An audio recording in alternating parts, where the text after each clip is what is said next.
Can you tell that quickly? Yin Dan asked with an evil smile. Your feelings are certainly quite sensitive, but we are old friends. Therefore, you are free to guess who I am. Rocky D, Han Sen said with a frown. Your feelings are very accurate, but you have only guessed it partially correct, Yin Dan said. Right now, I am Rocky D in Yin Dan. He waved his hand. The flying yin spears returned to his hands. The spears had a demon-like flame wreathing all around them. The flames were greater than before. One spear was held in front of his chest, and one spear was pointing at Han. Senator Yin Dan looked like his eyes were on fire as he said, Come on, fight me. Let us see just how strong you are. Stop using those small tricks of yours to trick people. My heart is like the heart of a god or a demon. Even with 1,000 moves, I will not slip and create a single flaw. The powers of your sword are useless to me. After that, one of the short spears in Yin Dan's hands came thrusting toward Han. Senator. The short spear looked like a flying yin. It ripped through space and disappeared. Chi. Han Sen's body retreated. The flying yin spear went right past his cheek. It scraped the skin on his face, leaving a small red mark behind. The powers of a god spirit are very interesting, Yin Dan said with a laugh. He then took out the other short spear. 2 short spears turned into flying yans. They disappeared from the zone of space around Han. Senator. They were transparent. It looked like they were going to attack Han Sen. Han Sen frowned a little. He was good at teleporting. He might have even been a master at it, but the powers of Empty God did not solely rely on teleportation. Its powers turned bodies into nothingness. Teleporting required breaking space. It was a movement in space that allowed Han Sen to predict where the flying yin spears would come out. Empty God's powers did not require someone to rip space. It was like 2 flying yin spears went invisible in front of Han's Senator. He was unable to their presence or movement. Even if Han Sen used his powers, he could still not feel the presence of the 2 short spears. Han Sen was fighting 2 enemies he could not see. Until his body was hit by a flying yin spear, he could not react. No matter how fast Han Sen's reaction was, he was 1 step too late.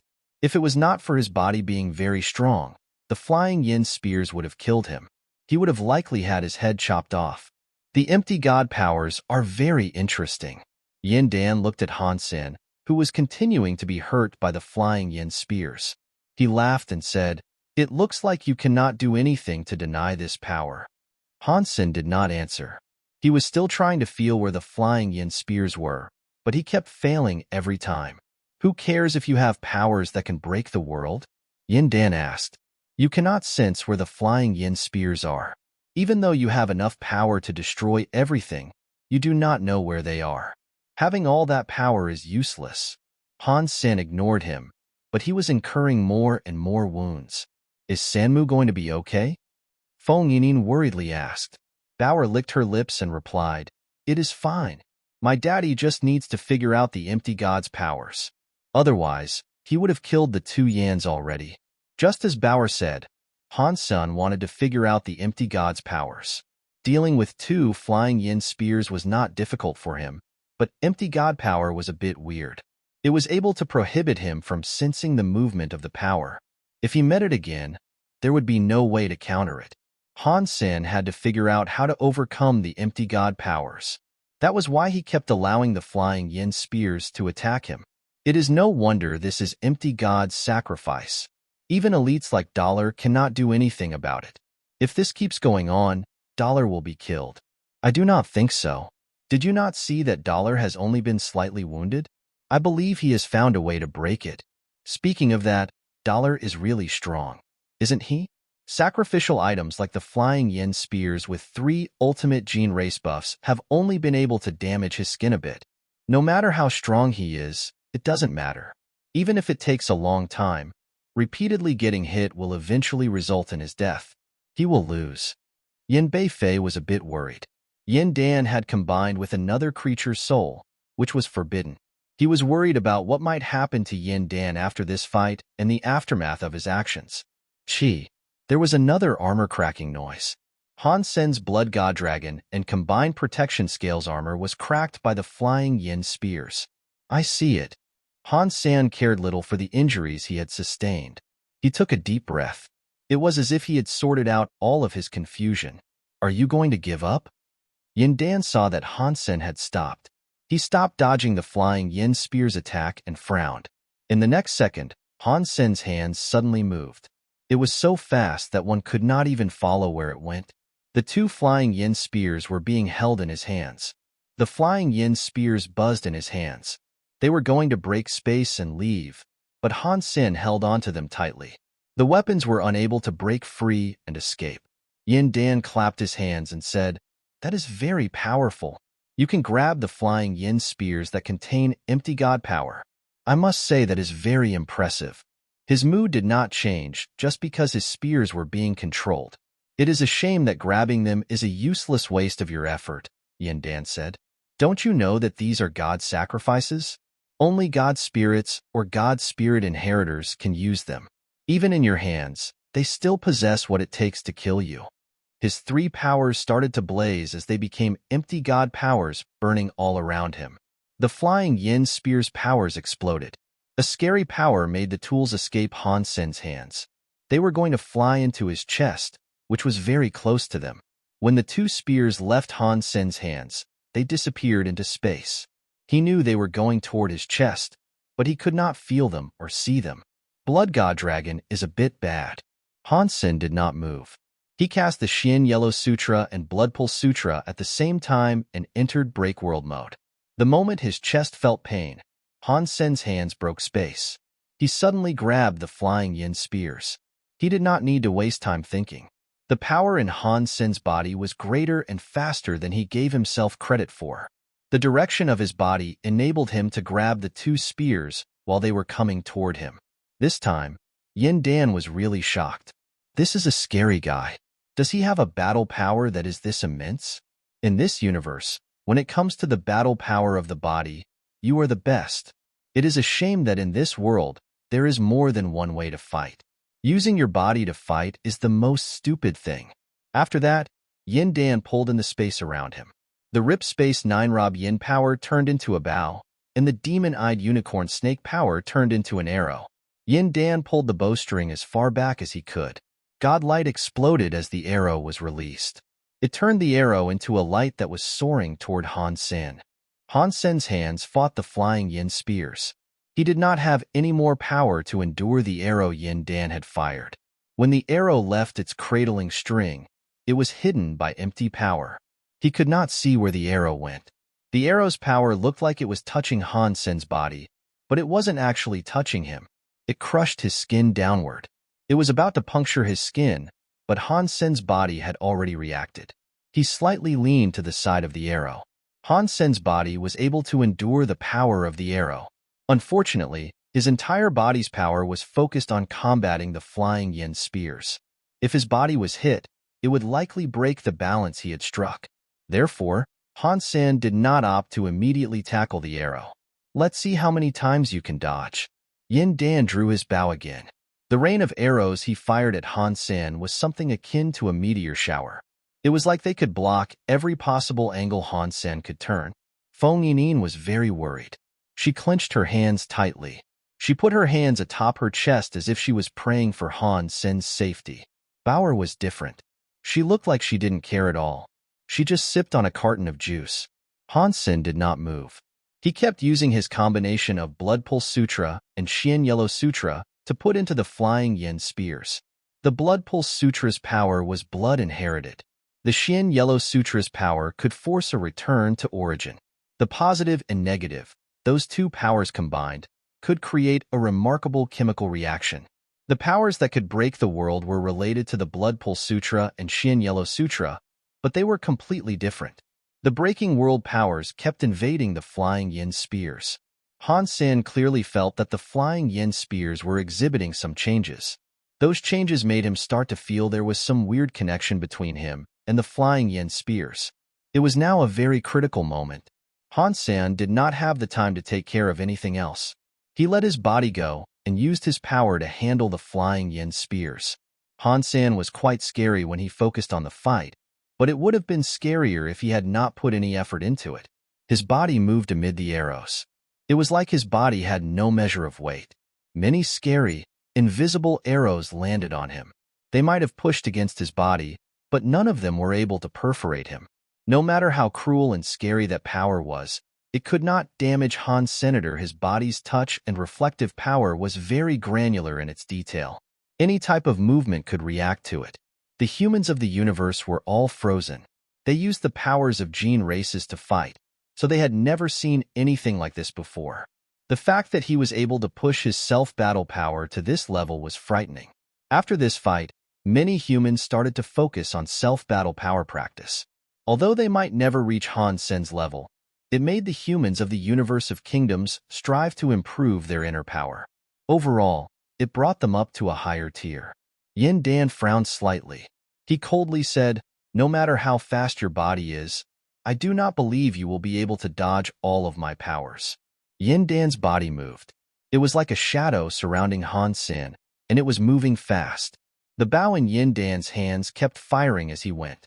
The rain of arrows came from 4 sides in 8 directions. Yet, Yin Dan did not dare get too close to his enemy.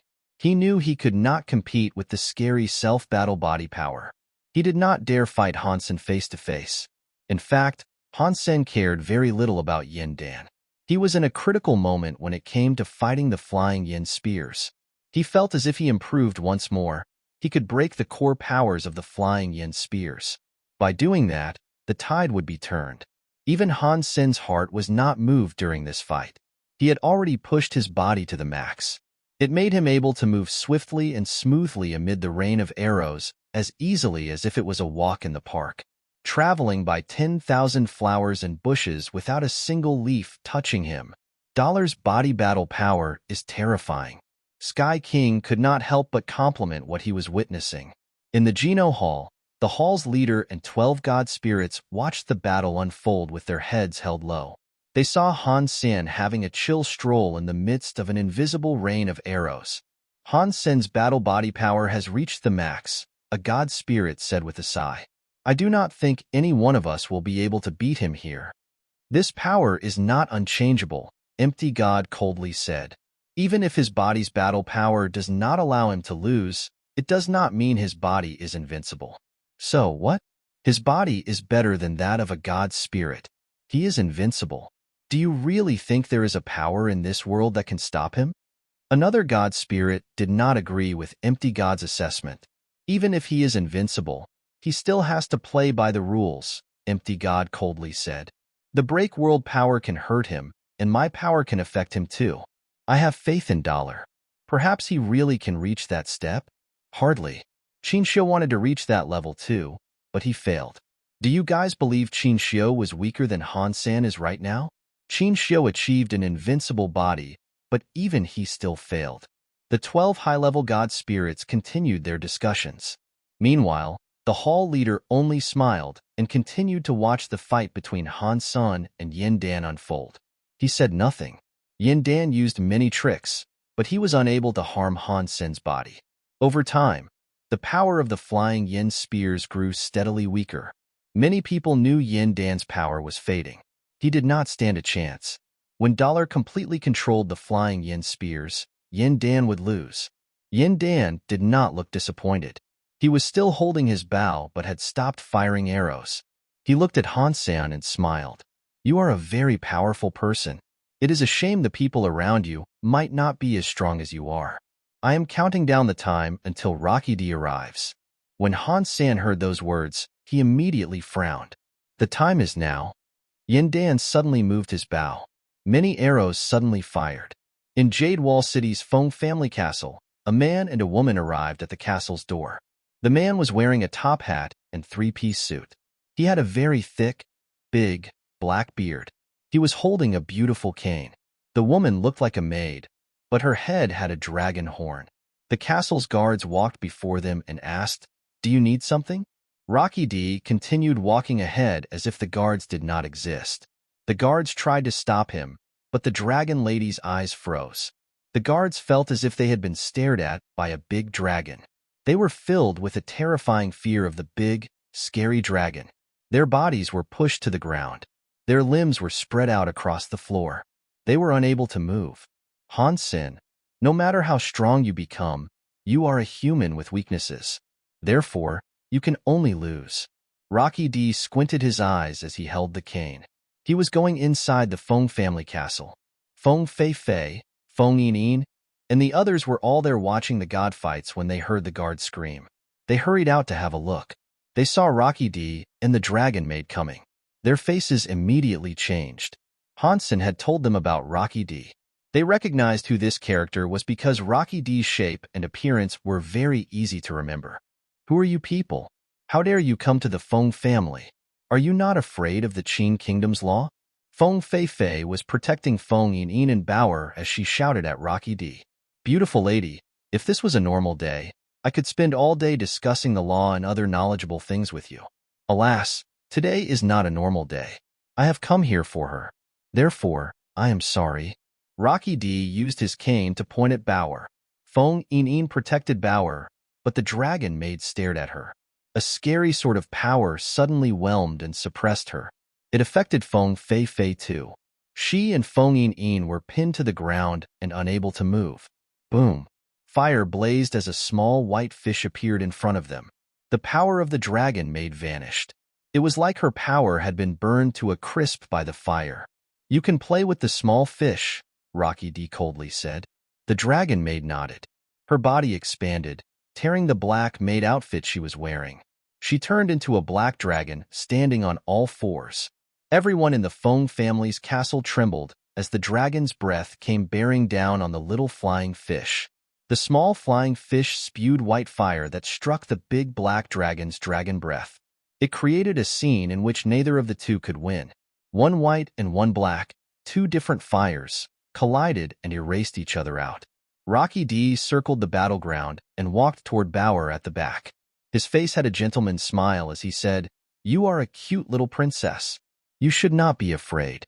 Uncle is going to take you to a beautiful castle where you will be a privileged guest there." "Really?" Bauer asked with a weird blink. "Bauer, do not trust that man. He is a bad guy." Feng Yin grabbed Bauer and retreated. "I am not exactly a bad guy," Rocky D said with a smile as he started walking toward Bauer. "That is because I am not human. I am a god. You can call me a bad god or an evil god. One of those two will work. My name is Rocky D, and my god title is Paper God. Let's go." Feng Fei Fei tried her best to protect them. She wanted to run away with them. Rocky D waved his hands. Two paper pieces flew out of his hands. One of his hands looked like it was a crane holding a cold blade. The two sheets of paper were suddenly cut into two paper persons. The two paper men stood up. According to their actions, Feng Fei Fei and Feng Yin no longer had control of their bodies. They behaved as the paper men did. Unable to do anything about it, they let go of Bauer and walked to the side. "Do not worry, you two beautiful ladies," Rocky D said with a smile. "I am an honorable god spirit. I wouldn't dare dream of killing a woman." He walked past both of them and approached Bauer. "Beautiful little princess, do you want to come to my castle as an esteemed guest?" Rocky D lowered his body to perform a gracious gesture. "Okay," Bauer laughed and said with a nod. She put a small hand in Rocky D's hand. Rocky D smiled, but Feng Fei Fei and Feng Yin looked as if they were in a desperate rush. Unfortunately, they could not move or speak. They had to watch Bauer be taken by Rocky D to the castle's door. "Let go of Lady Bauer." A calm voice sounded from in the castle. Rocky D looked back. He saw a middle-aged man holding a tea set going toward them. Judging from his clothing, one was able to tell that he must have been a servant at the castle. When Rocky D saw that person, his eyes froze.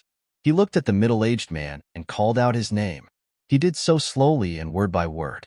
"Jian, Bu, Gu. Please let Miss Bauer go." Jian Bugu stepped forward with an expression that did not change. Rocky D was holding Bauer by the hand. He did not let her go. He smiled and said, "Jian Bugu, the oath you made has yet to see you released." "So what? Are you really going to stop me by fighting me? Are you going to break your oath? Or are you just going to do nothing and watch me walk away?" Jian Bugu coldly said, "I did make an oath. Of course, I will not break it. What is the point of you stepping forward now?" Rocky D asked with a lift of his lips. "So what? Does it matter that you are Jian Bugu? A Jianbugu that cannot wield a sword is no better than a gutter rat. Jianbugu did not answer. He walked toward Bauer. He put the tea set in front of Bauer and said, "Miss Bauer, this is a gift for you." Rocky D was scared of Jianbugu, but he did not do anything. He looked at what was on the tea set. It was a sword. It was a short sword made of wood. It was only 1 foot long and looked like a toy for children. Rocky D and the others could tell the wooden sword was not a gene race or a sacrifice. It was like an ordinary decoration that had been made from wood. "What is this?" Bauer picked up the sword and asked with curiosity. "This is a wooden sword I always carry around with me," Jianbugu said. "My father made it for me when I was young. It was a birthday gift. This is so important. I cannot take this from you." Bauer shook her head. She wanted to return it to Jianbugu. Jianbugu put away the tea set and smiled. "Do not worry about it, Miss Bauer. My father was just an ordinary man who did not have a god spirit blood pulse. It did not matter what type of wood or the craftsmanship. The wooden sword he made for me is just a common thing. Please, do not think of it as useless. Take it." "I love this gift," Bauer said as she held the wooden sword. Rocky D looked at the wooden sword and coldly asked, "Jianbugu, do you think that wooden sword is going to stop me?" He could not tell what was so amazing about that wooden sword. It was just as Jianbugu said. It was an ordinary wooden sword with nothing remarkable about it. The material and craftsmanship were decidedly average. It seemed that if he wanted to, he could crush it with ease. "No," Jianbu shook his head and said nothing more. He walked away with the tea set in his hands, making no effort to stop Rocky D. Rocky D looked weird. After watching Jianbugu return to the garden, he turned his gaze back to Bauer's new wooden sword. There was nothing special or powerful about it. "Princess Bauer, let's go." Rocky D was confused. If Jianbugu was not going to fight, then he did not worry. He did not think a wooden sword could do anything much to him. Bauer nodded and said to Feng Fei and Feng Yin, "Sister Fei and Sister Yin, I will go to his home to play. I will be right back." Feng Fei and Feng Yin were worried, but they could not move or speak. They could only watch Bauer hold Rocky D's hand and head for the castle's gates. The castle's gates were twisted by some power. After they went through the gates, they vanished. The dragon maid still had the form of a big black dragon. She spat out a dragon breath that shook the little fish back a bit. She soon returned to her image of a dragon maid. After that, she fled through the castle's gates. When the little flying fish followed, the door into space returned to normal. The little flying fish went outside, but it could no longer see Rocky D or the dragon maid. Feng Fei and Feng Yin were given back control of their bodies. When they ran outside of the castle, they could not see Bauer. In the space battleground, Yin Dan kept firing his arrows. He was like a crazy storm, flinging arrows at Han Sen without reprieve. He thought he could expose flaws in Han Sen's heart by telling him what had happened in his absence. The arrows did not harm Han Senator. His body was still able to keep that fight-to-survive mode going. Not a single arrow was able to bring harm to his body. Han Sen still tried his best to break the flying Yin Spear's defense. He had a feeling that once he succeeded, he would be given something quite surprising. Yin Dan coldly grunted. The southbound leaving bird gene race exploded.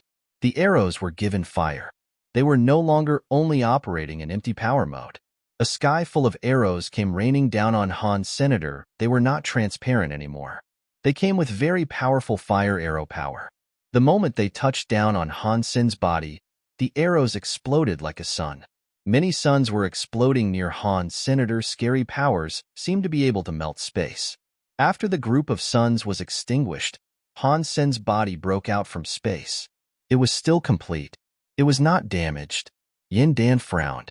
Out of the 3 rare gene races with an ultimate body, the southbound leaving bird had the greatest amount of power.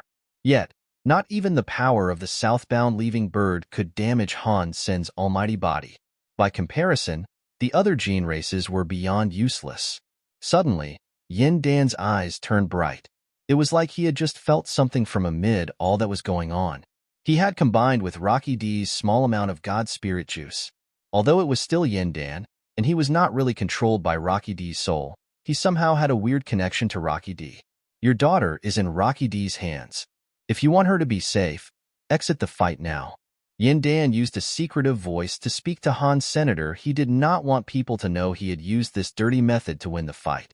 Really? Han Sen finally said something, but he quickly stopped speaking. The flying yin spears in his hands came to a stop. They were like dead objects fixed in Han Sen's grasp.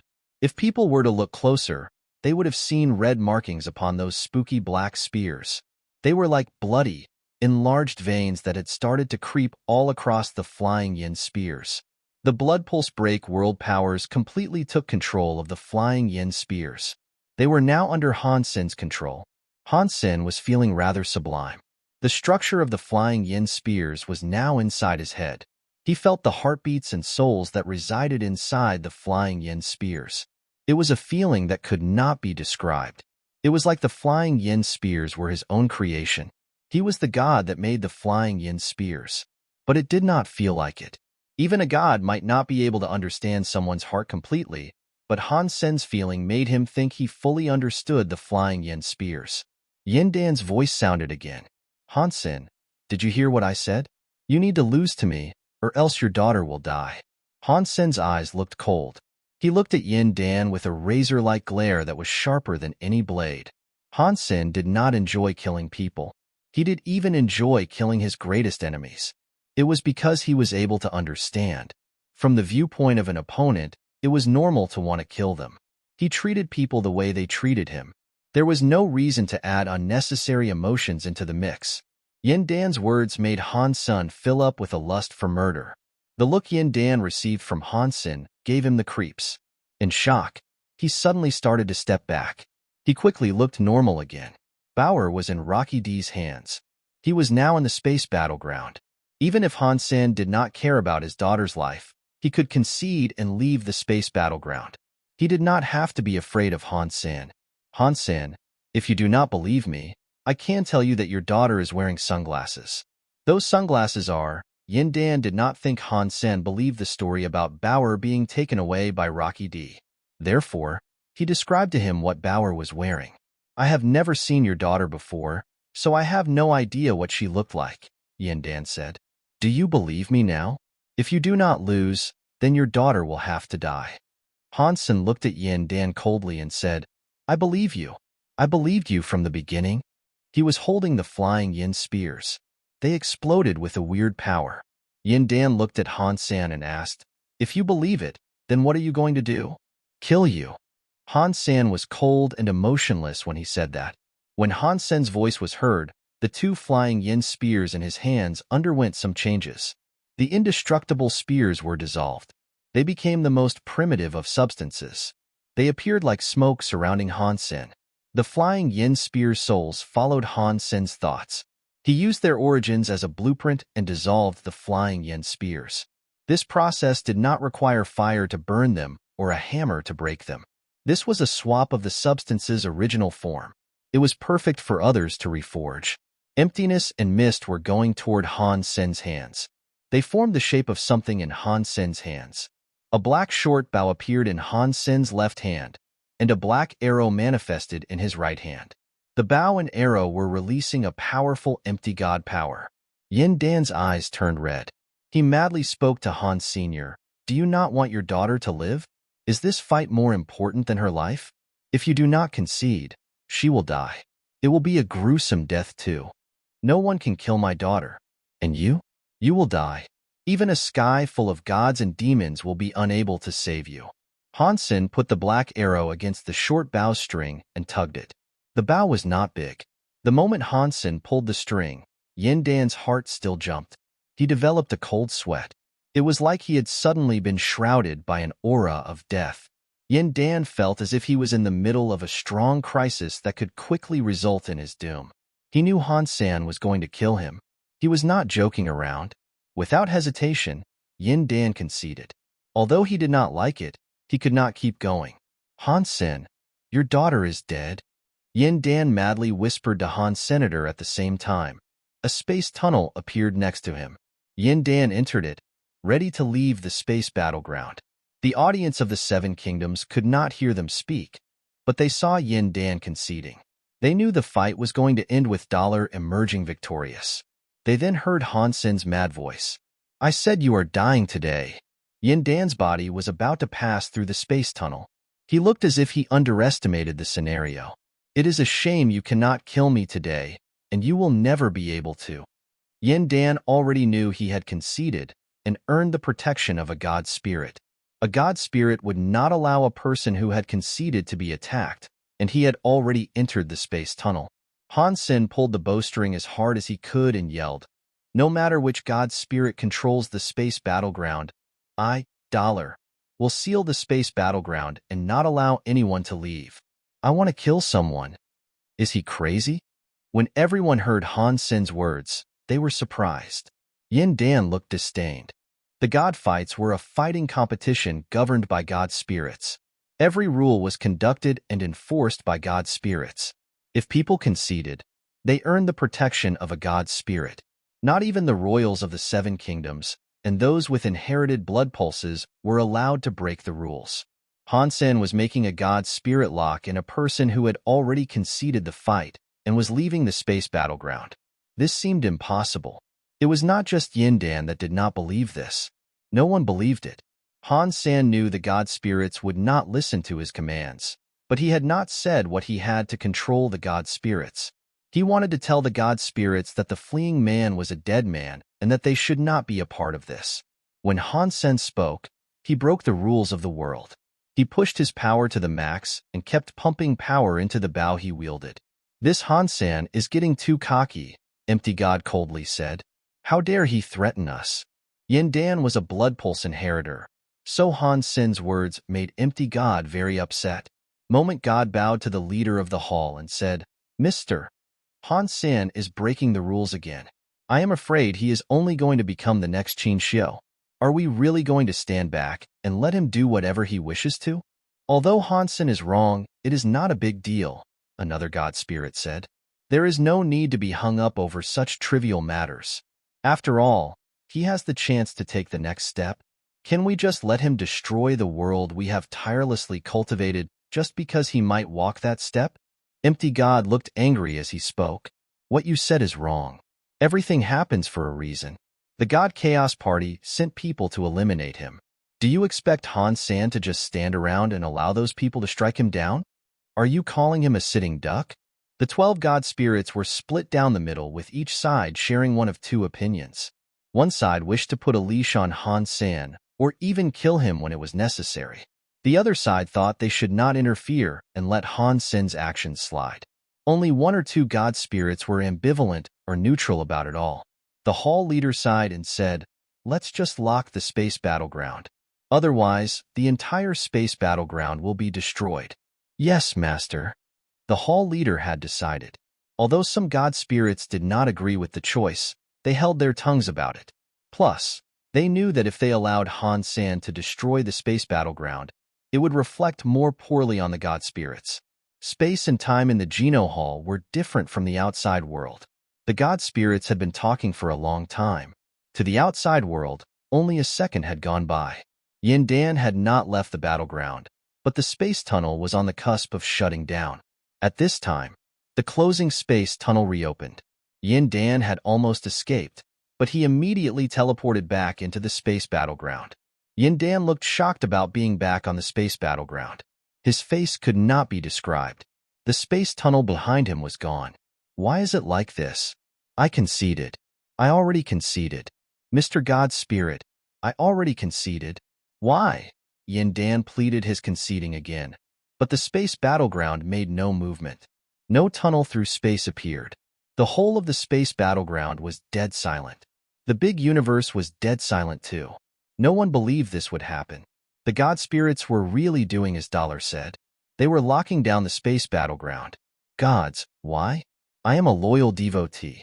I do everything properly and have never once offended you. Why are you treating me this way? Where is the justice? Where are the laws we abide by? Where are the gods now?" Yin Dan sadly roared. He questioned the sky. The Yin Kingdom's people and nobles all looked angry. From what they saw, Yin Dan had received unfair treatment. "You disobeyed the god spirits. That means you should die." Han Sen's voice sounded cold. It was like he was commanding God's judgment. He let go of the bowstring he had pulled back as far as he could. It looked like a full moon. Bzzd. The moment the arrow left its string, it vanished. Yin Dan could not see the arrow. He was shocked and scared. He knew he could not protect himself from the power in that arrow. He wanted to live, so he released the 3 rare gene races that combined with him. There was a godbird made of fire, a demon eye-weird snake, and a black-backed white-belly yin. They all appeared in front of Yin Dan. They all shielded him. The power of the 3 rare gene races exploded. They formed a line in front of Yin Dan. At that moment, it was like an invisible power pierced through the bulwark. The bodies of the 3 rare gene races were blown through, leaving a bloody hole in each as the invisible force passed through. The invisible power did not stop there. Yin Dan's head, behind all the gene races, became the recipient of a hole. Now, the audience was able to see that the black arrow had managed to stick into Yin Dan's forehead. It went through the back of his head and disappeared into the nether. Pang! The 3 rare gene races exploded at the same time. They turned into a sky full of blood rain. Yin Dan's corpse fell from space with his eyes wide open. The universe went dead silent. Everyone felt a chill run down their spines. One arrow had managed to eliminate 3 rare gene races and kill the elite, Yin Dan. That violent arrow technique frightened all those who watched it. The most shocking part was the fact that the arrow was able to kill Yin Dan after he had conceded the fight. The implications of this were far scarier than the arrow itself. Although Dollar said Yin Dan had committed blasphemy upon the god spirits, people who knew about this suspected that Yin Dan had done something he shouldn't have. He should not have associated himself with the god Chaos Party. Even so, the god spirits still broke their own rules. A man who made the god spirits bend one of their own rules was scarier than the arrows he could fire. People were frightened to think about something like that. This arrow did not just murder someone. It killed the hearts of many people. The kings of the 7 kingdoms all strangely looked at the body on the space battleground. The royals represented law and order, but that body was able to break the rules of the god spirits. That rule destroyer made them feel extremely worried. Is Dollar a god Chaos Party member? An elite thought. Most did not think so. A member of the god Chaos Party could not participate in a god fight. Otherwise, Rocky D would not have helped Yin Dan. He could have done this himself. Yet, Dollar was not a member of the god Chaos Party member but could still do that. It made people feel weird. Dollar belongs to the god of wealth. Who is that god of wealth? How can his members make the god spirits all agree with him? How powerful must the god of wealth be? Is he a reboot god spirit? People really wanted to find out where the god of wealth temple resided. After this fight, the 7 kingdoms sent out many people to scour the universe for the god of wealth temple. After Han Sen murdered Yin Dan, he quit the space battleground and returned to the phone castle. He knew Bauer was probably fine, but he was still worried. A mountain pierced through the skies. A strange god temple was on its peak. The god temple structure was very defined. The primary hall was only 9 feet tall. It had a few side halls. Overall, it looked very large, but a large god temple like that gave people the feeling that it could easily break. It was hard to describe how weird it was. When one looked a bit closer, one realized that the god temple was composed of a white substance. It looked like it was made of paper. It was no wonder that it looked like a place that could easily tumble with one stab. Everything about the white temple was strange. Even the tables, god altar, god stove, and god statues were made of paper. It felt like a very spooky and scary place. Bauer looked at the god temple with interest. She seemed to be rather interested in the locale. Bauer looked at Rocky D and asked with a blink of her eyes, "What would happen if I lit a match in here?" This is a god temple. It is not ordinary paper. Water, fire, or any other kind of weapon cannot actually deal harm to this temple. Rocky D sat on a paper chair. He flicked his hands and had 2 human-sized paper people bring a plate forward. They brought over paper plates and paper cups. They poured out a cup of coffee for Rocky D. Rocky D drank his coffee in an elegant posture as he asked Bauer, "What does the cute little princess want to drink?" "I want to drink tea." Bauer was not polite. She just sat down on the paper chair. The thin white paper turned into an S shape. Bauer sat on it. The paper trembled like the thin wings of a cicada, but it did not break. In some ways, it was like a rocking chair. The paper maid quickly brought a cup of tea over. Bauer looked at the paper man made of paper with genuine curiosity.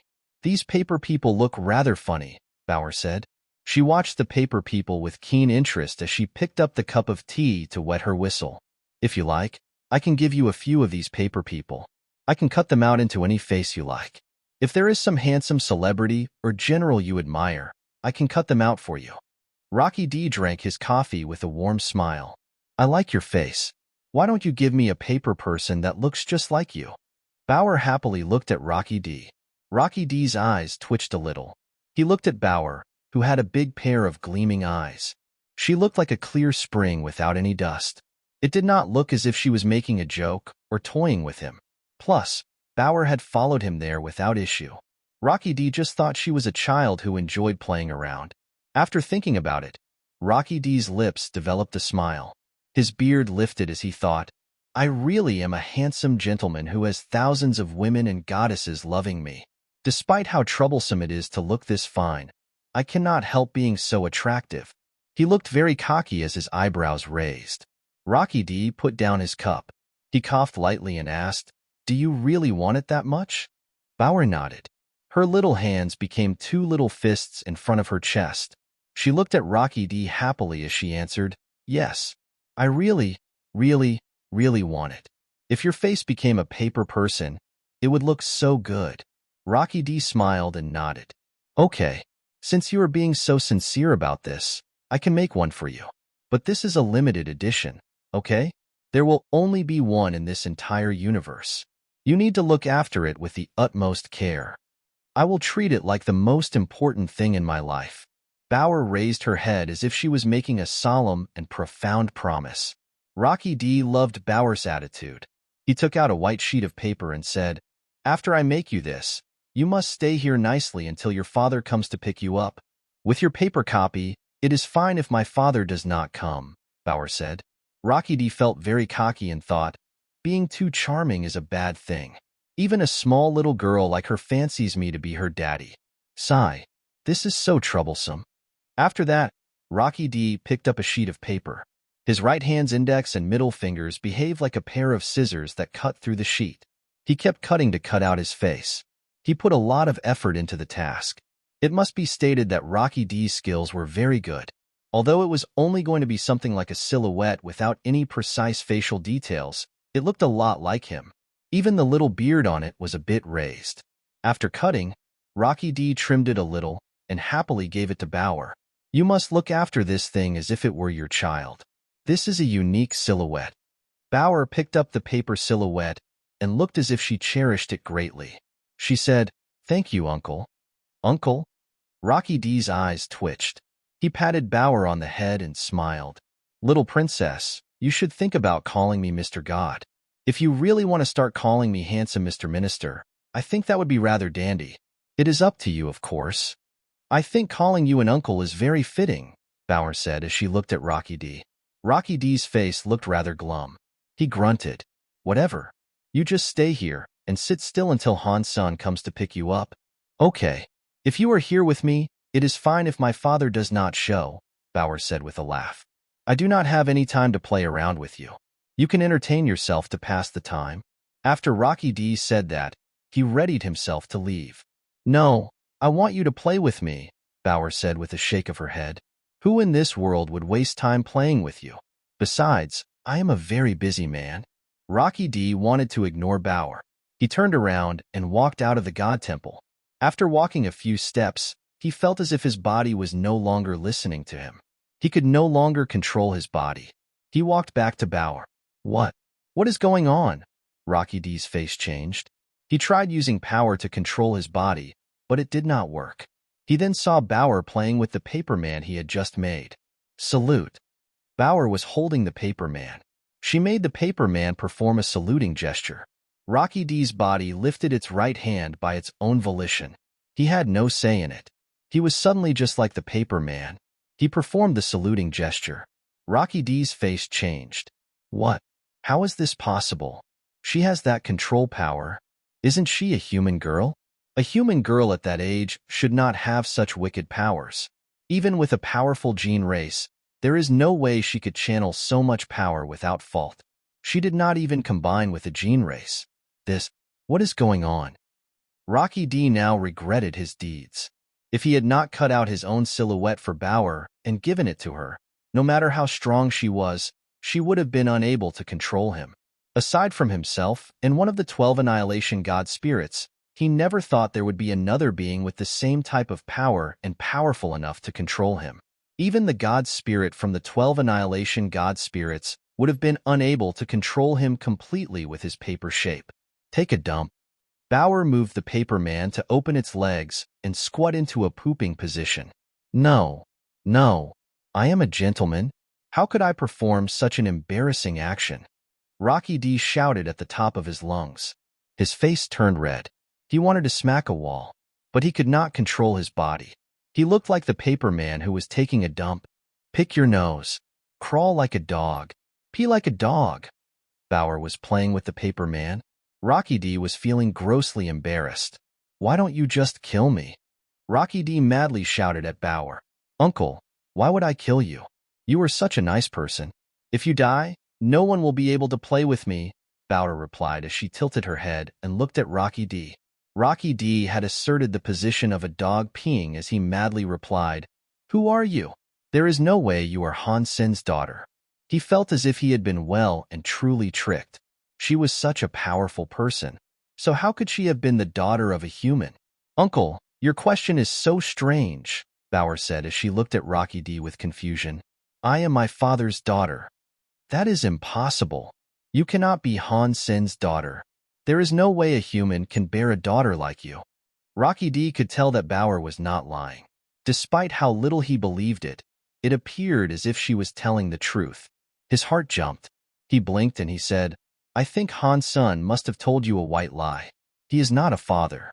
He is a fake one. That is complete and utter nonsense, Bauer said with a smile. I am my father's daughter. Rocky D quickly replied, It is easy to find out if you are Han Sen's true daughter. All we have to do is conduct a test to find out the truth. How would we test that? Bauer asked with curiosity. There is a treasure behind the God Temple, Rocky D said. It is a treasure that belongs to the God Chaos Party. All you must do is put a drop of blood into that God item. The God item can then analyze your genes. It will trace you back to your very origin and find out where you were from. It can trace your ancestors. Really? That is interesting. After Bauer said that, she walked behind the God Temple. She was still holding the paper man.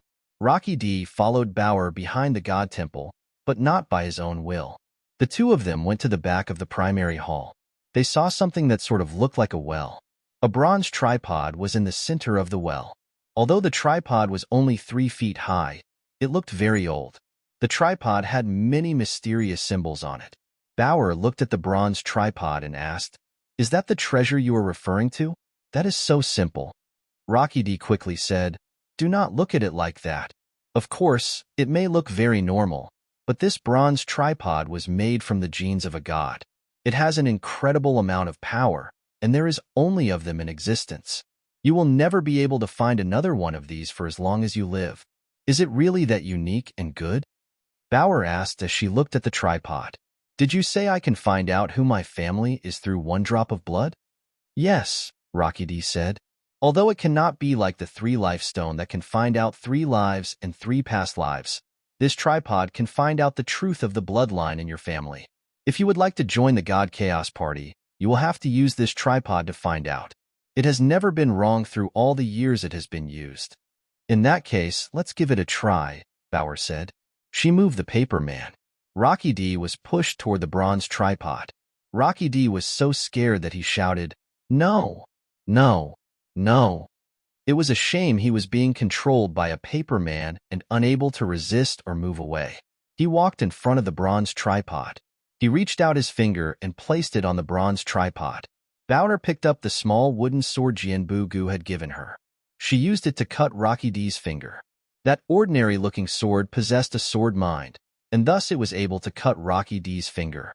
For just one sword mind to hurt Rocky D's body like that, not even Rocky D would have believed it was a wooden sword had he not been there to witness it.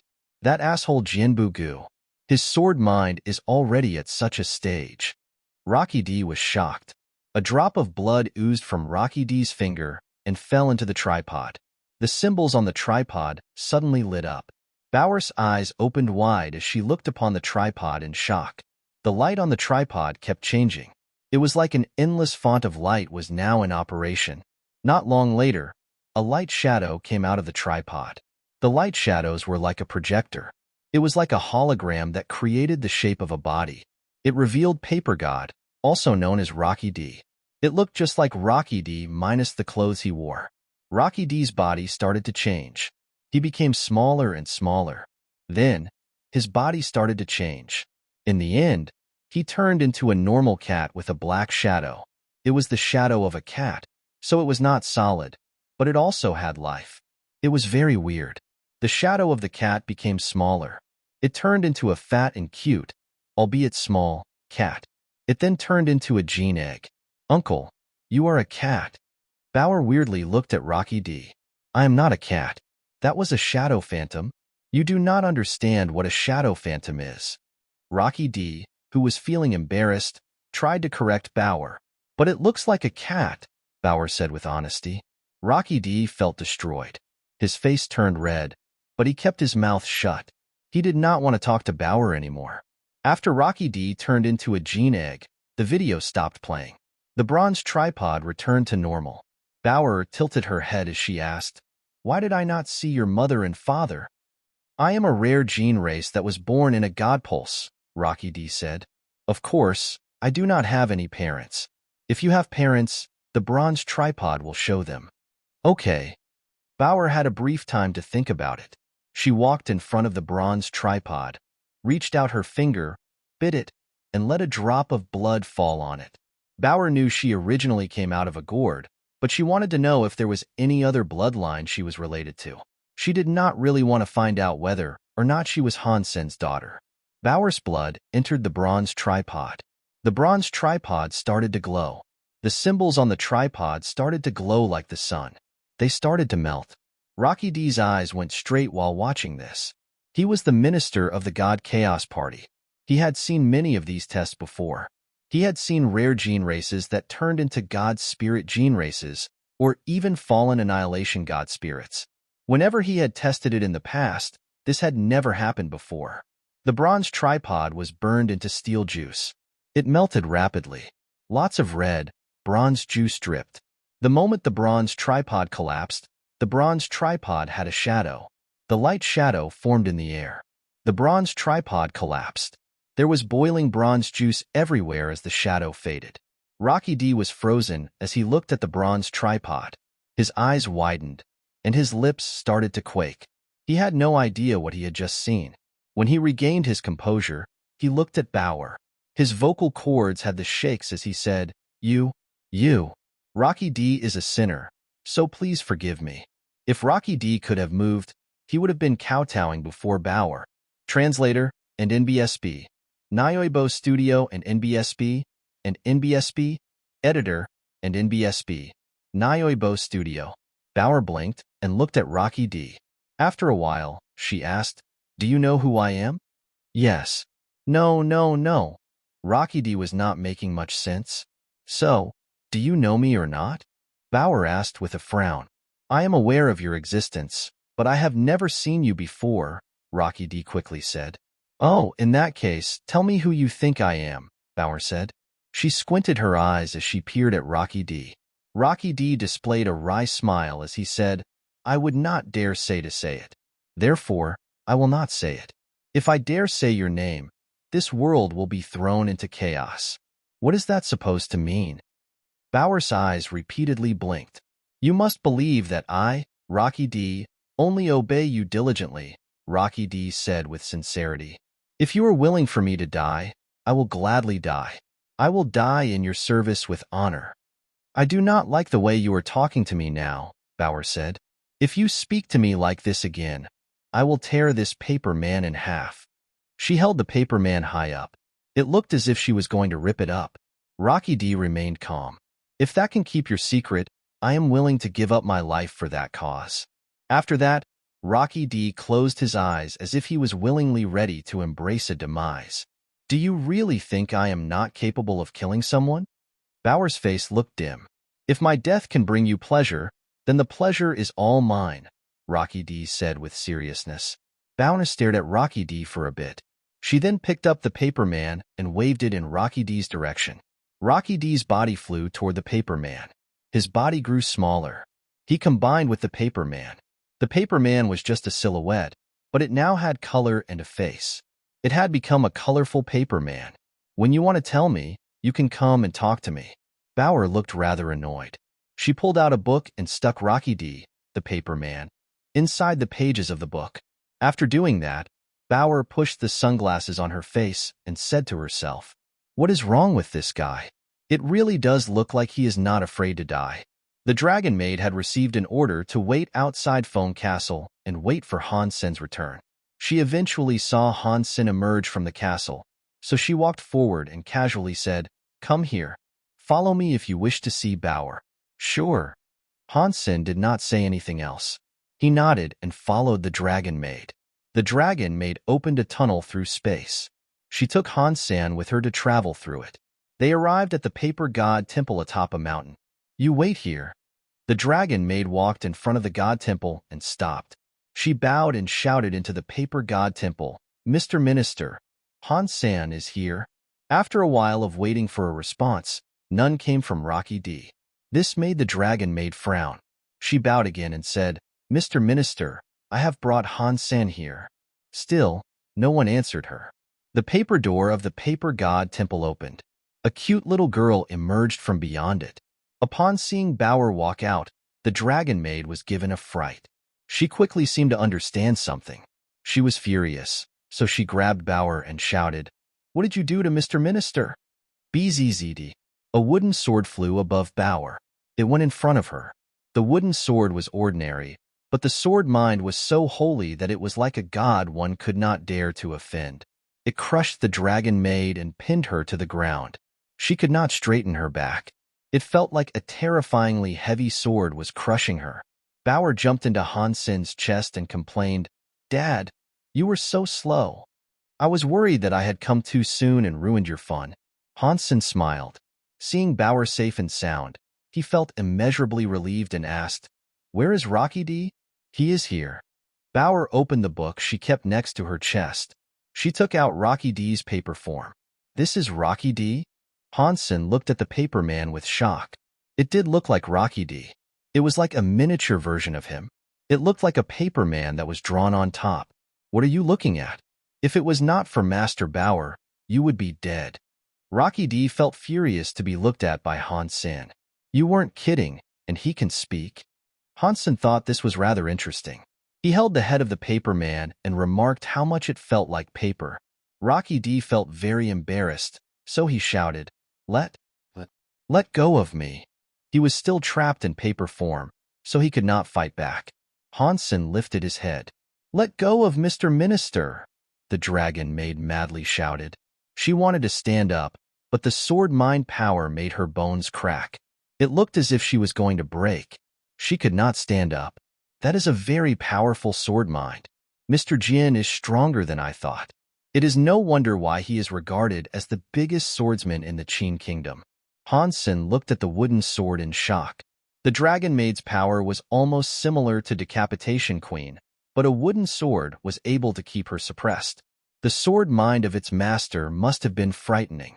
Han Sen gave the paper man of Rocky D to Bauer and asked her with curiosity, "How could he be like that?" Bauer pushed her sunglasses and smiled. "I simulated his power and used it back on himself.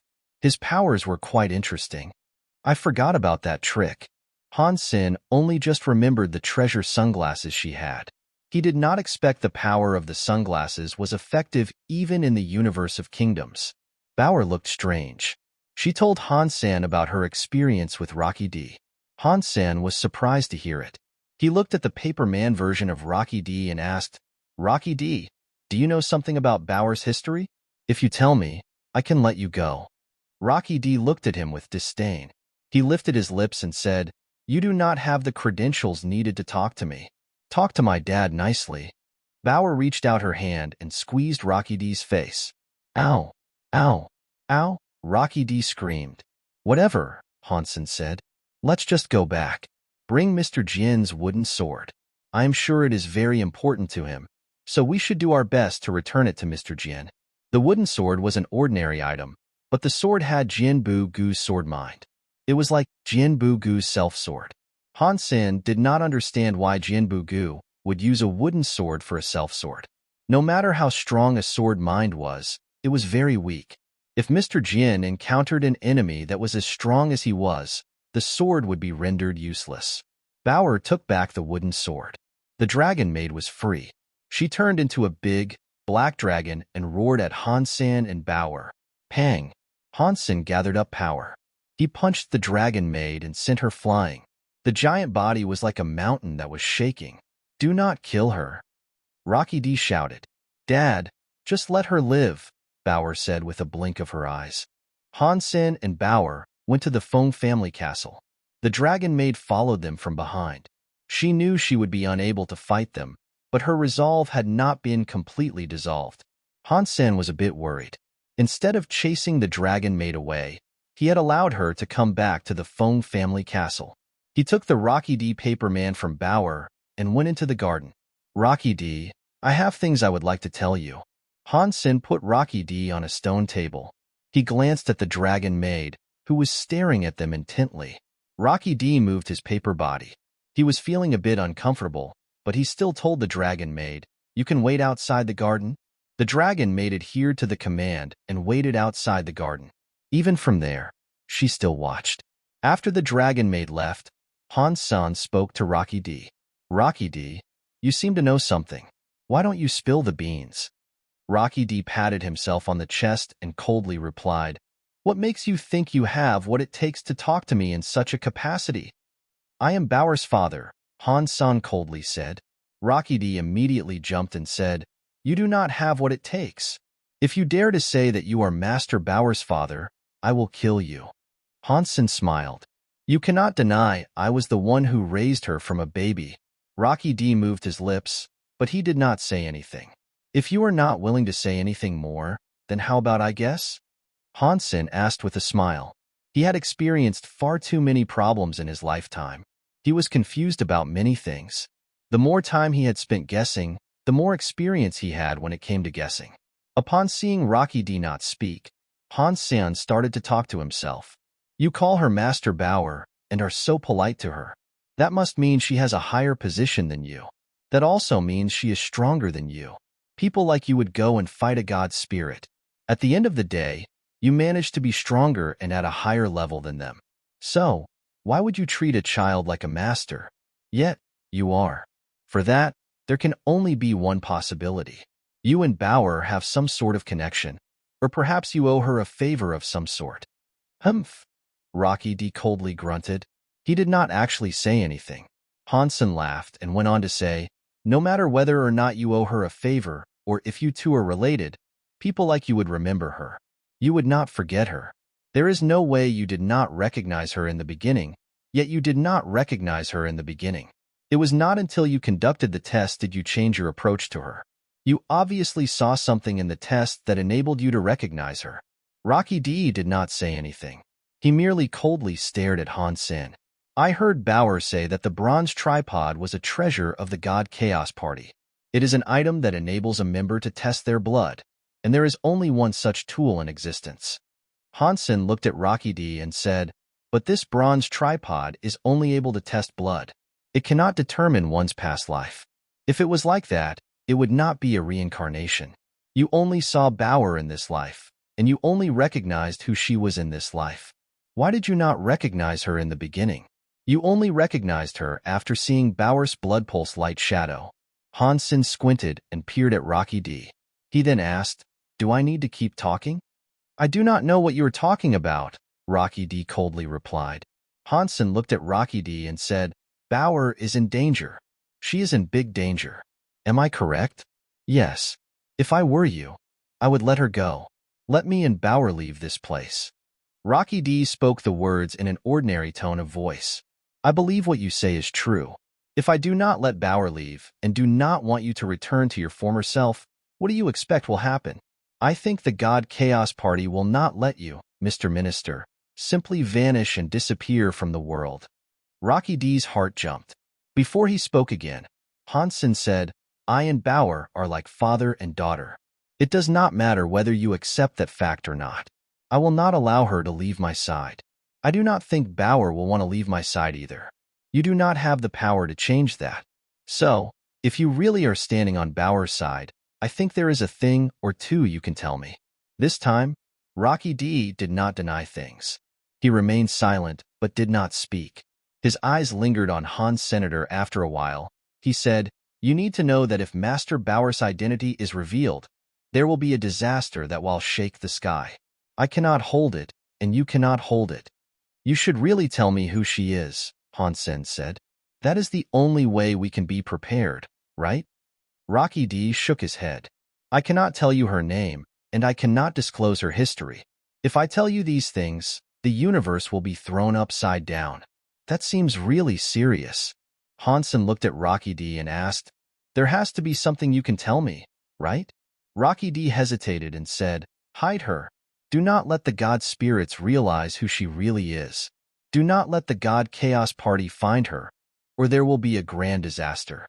I cannot put her in hiding forever, Han Sen coldly said. Bauer will not agree with that. Even if she did agree with it, I would not accept that. At least not now, Rocky said. You need to wait until she grows up. Maybe then she can. How far must she develop? Must she become reboot class? Han Sen asked as a test. I do not know, Rocky D said. He looked weird as he spoke. Master Bauer's limit is not something we can guess, or even try to understand. Han Sen stared at Rocky D and said, Fine. This is the last question. Aside from you, are there any other creatures that can reveal Bauer's identity? Yes, or maybe there are none, Rocky D weirdly said. Be clearer.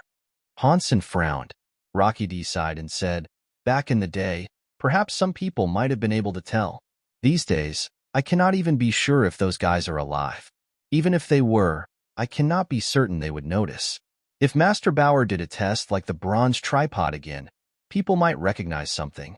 According to your theory, Bauer is safe. Han Sen felt a bit relieved. If I was unable to recognize who she was in the first place, I doubt there are many in this world that can do what I could not, Rocky D said with seriousness. Still, it would be best for her not to be flaunted around, just in case. I understand, Han Sen said. You should go. The restrictions on your body can now be removed. I don't think you need Bauer to undo the spell put on you. Are you really letting me go? Rocky D looked shocked. Keeping you here is sure to attract more trouble, Han Sen casually said. I do not want to kill you, therefore I will just choose to let you go. Are you not afraid that I will leak the secrets about Master Bauer? Rocky D asked. I am afraid, but I do not think you will. After Bauer left, you could have run, but you didn't. Han Sen smiled. Humph. Rocky D coldly grunted. He twisted the paper and jumped. In the air, he became his real self again. He reached out the paper man in his hand to Han Sr. Give this paper man to Master Bauer.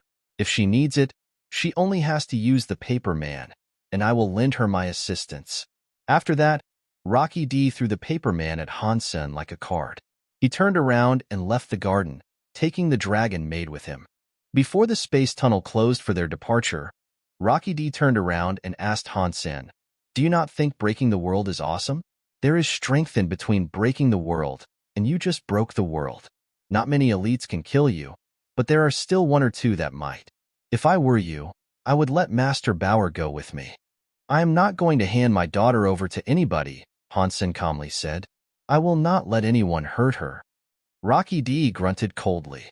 He did not turn his head as he left through the space tunnel. Seeing the space tunnel shut down, Han Sen said to himself, If this really is how I think it is, then this will all be a great deal of trouble. Han Sen entered the top 4 rounds of fights, and Bauer joined in too. Their luck wasn't too shabby either. They were not pitted against each other. They had to fight the others who were also in the top 4. Han Sen was quite surprised by the turnout. In their semi-final matches, neither Han Sen's nor Bauer's opponent showed up. They had given up and quit. It was the most boring set of semi-finals ever witnessed, and the same was going to hold true for the finale. The semi-finals did not happen, and the finals weren't going to depict a grand bout either. Bauer immediately quit, which enabled Han Sen to achieve the #1 rank in the God fights. The other two people were very famous in the Geno universe. As for them conceding, people did not say much about it. Everyone knew that fighting Han Sen was likely futile, so everyone thought they too would quit if they were in their shoes. The same was true for going up against Bauer. After all, they had even managed to make the God spirits break the rules. It would have been weird for them to actually consider fighting the pair. No one wanted to risk their lives in a battle with such an unfair environment. If they entered the space battleground, they might not have been able to make it out alive even if they conceded. If they did not concede, they could not use God spirit gene races. If they used them, they would be punished by the God spirits they had pledged their loyalty to. If they did not use them and could not fight Dollar and Ingot, it would have been a fight in which they were practically throwing themselves into the furnace. It was a death wish. Even stupid people knew the best course of action. Han Sen was the most dishonorable winner in the history of the God fights, but no one questioned his claim to be a victor and the might that secured him the #1 position. Although he had won without fighting, Han Sen felt good about it. He did not have time to waste concerning himself about whether or not it was right to win the God fights without battling. All he cared about were the results. When Han Sen earned first place in the God fights, a light fired into the space battleground. It landed on Han Sen, making his body disappear. Han Sen did not fight back. It was a teleportation light. It did not harm him. Han Sen's vision constantly flashed. When he was able to see again, he realized he was inside a giant God hall. The God halls were the most obvious things to recognize. There was a light in the center that was very old and mysterious. The light had small lights. There had to have at least been 10,000 of them. Han Sen was no stranger to these lanterns. The 10,000 lanterns were race lanterns. Every race lantern had the race's name on it. The first was still the very high. Han Sen carefully looked at the race lanterns. He did not, strangely enough, see a human race lantern. Obviously, the humans had yet to light up their lanterns. The elusive god was sitting on the god throne of the God Hall. Han Sen was very familiar with that bloke. Now, he should have called him God Hall Master, the strongest reboot god spirit in the universe. It is impossible for humans to light up a lantern for themselves, God Hall leader coldly said. I have already told you that humans should not exist in the Geno universe. Their existence makes sense, Han Sen said with a laugh. If humans already exist in the Geno universe, why can we not light up a lantern? The fact you can't means you can't, God Hall leader said. There is no why. You just can't. If humans really did light up a lantern in the Geno universe, let's not mention the others for a moment, but even God spirits like me would not ignore such an event. Letting the crystallizers light a lantern is the best we can do. Fine. I don't really care about humans lighting up lanterns, anyway. The reward for coming first in the God fights should be mine now, shouldn't it? Han Sen smiled at God Hall leader as he spoke. Fine. God Hall leader did not mention anything about Han Sen breaking the rules again. He agreed with him rather quickly.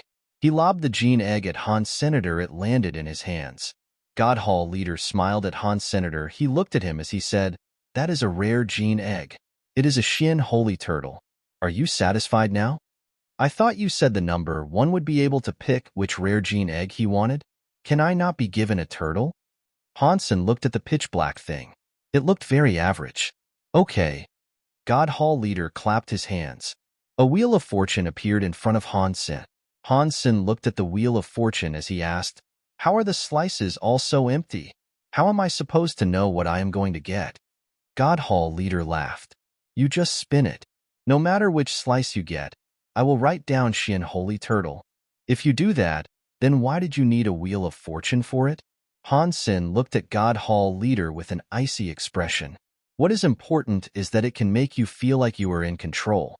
It can satisfy and provide your heart with a bit of a thrill. God Hall leader pointed at the wheel and said, "Hurry up and spin the thing. What is the point of spinning? Do you think I am that free?" Han Sen's eyes twitched as he spoke. "Okay, that will save you some time." God Hall leader admired Han Sen's ability to understand so much. He clapped his hands. The big wheel of fortune disappeared. "Usually, you do not need to come here to claim your reward, God Hall leader said as he smiled at Han Sr. Today, I asked you to come because there is something that I would like to bend your ear for. I'm busy. I still have my kids to feed. Why don't we talk about this another time? He did not believe God Hall leader was so willing to just invite him in for telling stories. That is fine by me, God Hall leader said, acting as if he did not care. I suppose the extinction of humanity is no big deal. What is going on? Han Sen had to concede. God Hall leader asked, You have been to outer sky where the very high roam, correct? You know what that place is like. I have heard it resides in a zone between the real world and the anti-material world, Han Sen said. I never did find out if there was any validity to the claims. God Hall leader nodded. Yes, outer sky really is a buffer zone that resides between the real world and the anti-material world. There should not be any glitches in a buffer zone like that, such as the lake that resides in outer sky. It is an outright crack between the real world and anti-material worlds. That is why people can fish up some stuff from that anti-material lake. Han Sen had already been able to guess that much. He had always been curious to learn about why a glitch like that existed. God Hall leader seemed to see what Han Sen was thinking. He sighed and said, This has something to do with God Chaos Party and the war against the God spirits. To put it simply, after a big fight and a reboot, the universe did not totally recover.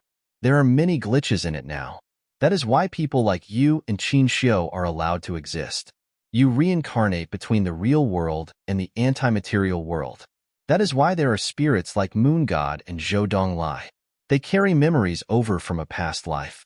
You are not going to make me fix those glitches, are you? Han Sen quickly asked. I don't have the power to do that. God Hall leader rolled his eyes. I know you don't have that power. The God Chaos Party is in a buffer zone. They are trying to open a path through the real world and the anti-material world. Although they have not yet succeeded in doing so, it would be best if their antics were put to an end. Therefore, after saying that, God Hall leader smiled and looked at Han Sen. When Han Sen returned to the Feng family castle, he felt a bit depressed. The Xian holy turtle was good stuff. It was a rare gene race. It was just that it was a newborn baby that had recently hatched. It had a scary level of defense. After combining with it, one had a Xian holy body. It enabled the body's strength to increase and gave it a shakeback power. The Xian holy turtle was good at everything. The only problem was the fact the Xian holy turtle used earth elemental powers. It did not go well with the Dongxin Sutra or Jade Skin. Therefore, it could not be used with the reverse gene races of those two skills. Han Sen was wondering if God Hall leader was enacting payback for his behavior in the God fights. While giving him a decent reward might have seemed great, it was basically God Hall leader giving him a gene race Han Sen had no use for. It made Han Sen feel terrible. It looks like I will have to go to that buffer zone. Otherwise, getting rare gene races will be too difficult, Han Sen said with a sigh. He still used the black crystal armor to evolve the Xian holy turtle. Although he could not use it as a reverse gene race, it was still Han Sen's first rare gene race. If he was able to find a God Spirit blood pulse that went well with it, he could level it up as a God Spirit gene race. It would at least be useful in some capacity. Seeing the Xian holy turtle in his sea of souls swallow the black crystal armor, it turned into a black orb. Han Sen remembered the things God Hall leader told him. According to the theories of God Hall leader, the powers to break the world were called Break World. Not many elites were actually able to use Break World. God Chaos Party's leader was one such individual, and Qin Xin was barely half of that, but others couldn't. The reason Qin Xiu was only half of that was that he used a glitch in the world to access the Geno universe. He did not use his own power to accomplish that. Han Sen was unable to break the world. The reason he was able to go to the universe of kingdoms was because of World God King's power. The Super God Spirit mode was strong, but he could not use it to break into another world. Han Sen had only just reached the Break World level. He was practically a beginner. He was still far away from the real Break World level. In fact, Han Sen was not just able to break the world. Even God Chaos Party's leader, who was the vice president of the God Chaos Party in the past, was unable to reach a Break World level. When there was a big fight and the universe had to be rebooted, the world was fractured with glitches. Now, God Chaos Party's leader was planning to use those glitches to make a tunnel that would enable access to the other universe. Han Sen did not know how forging a path between the worlds would benefit the God Chaos Party, so he asked about it. God Hall leader looked at Han Sen, licked his lips and said, "The two are made from opposites. To the Geno universe, the universe of kingdoms is the anti-material world. To the universe of kingdoms, the Geno universe is the anti-material world. That means to one universe, the other can be considered hell. When the tunnel between both worlds opens, the creatures of these two universes can go between the universes. That would be like demons from hell crawling into the ordinary world. The two universes would be in chaos." Han Sen rubbed his nose. He knew God Hall leader meant he was a demon, and he had nothing to defend himself against that claim. Since he had been in the universe of kingdoms, he hadn't exactly done anything positive. God Hall leader also told Han Sen the creatures of the universe of kingdoms would have an extremely hard time when trying to practice break world powers. If the two worlds were to be opened, there would be many creatures like Han Sen or Qin Xiu appearing who could easily learn break world powers. The God Chaos Party wanted to absorb those creatures. If that situation did come to pass, there would be too many break world people appearing.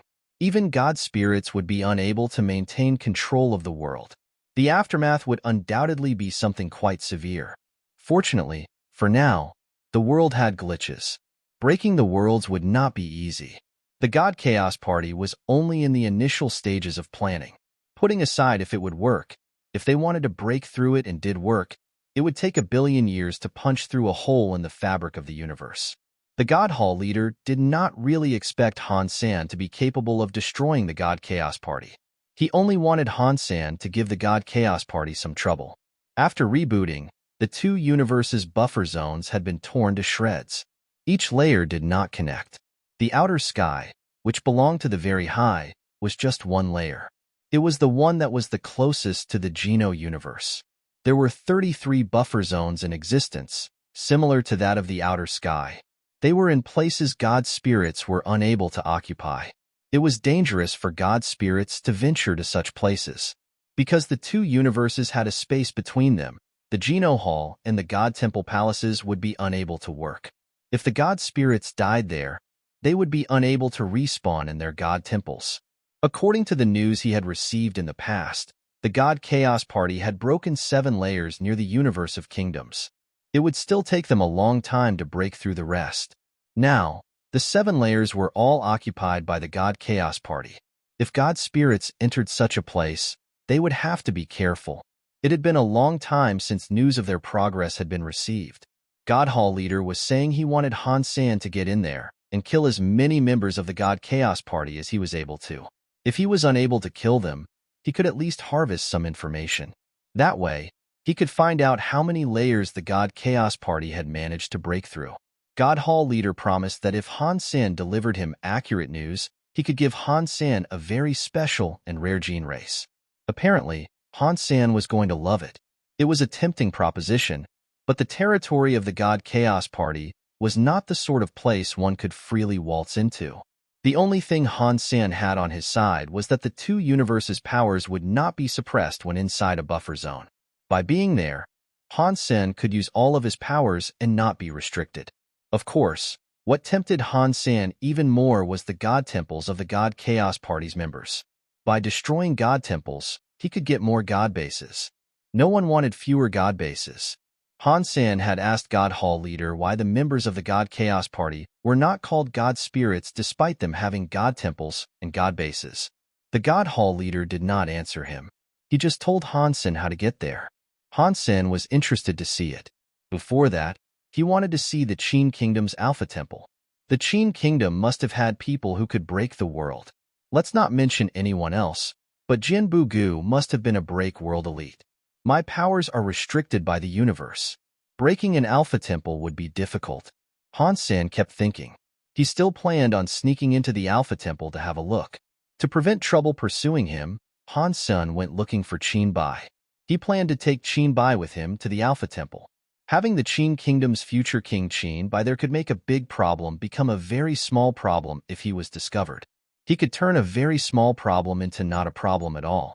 He could avoid a lot of unnecessary troubles. Qinbai, is Bao at home? When Qinbai went to the Feng family castle, he did not go inside. He asked his men to bring Han Sen out. He looked angry. I am playing in the garden with Feng Yin, Han Sen said with a smile.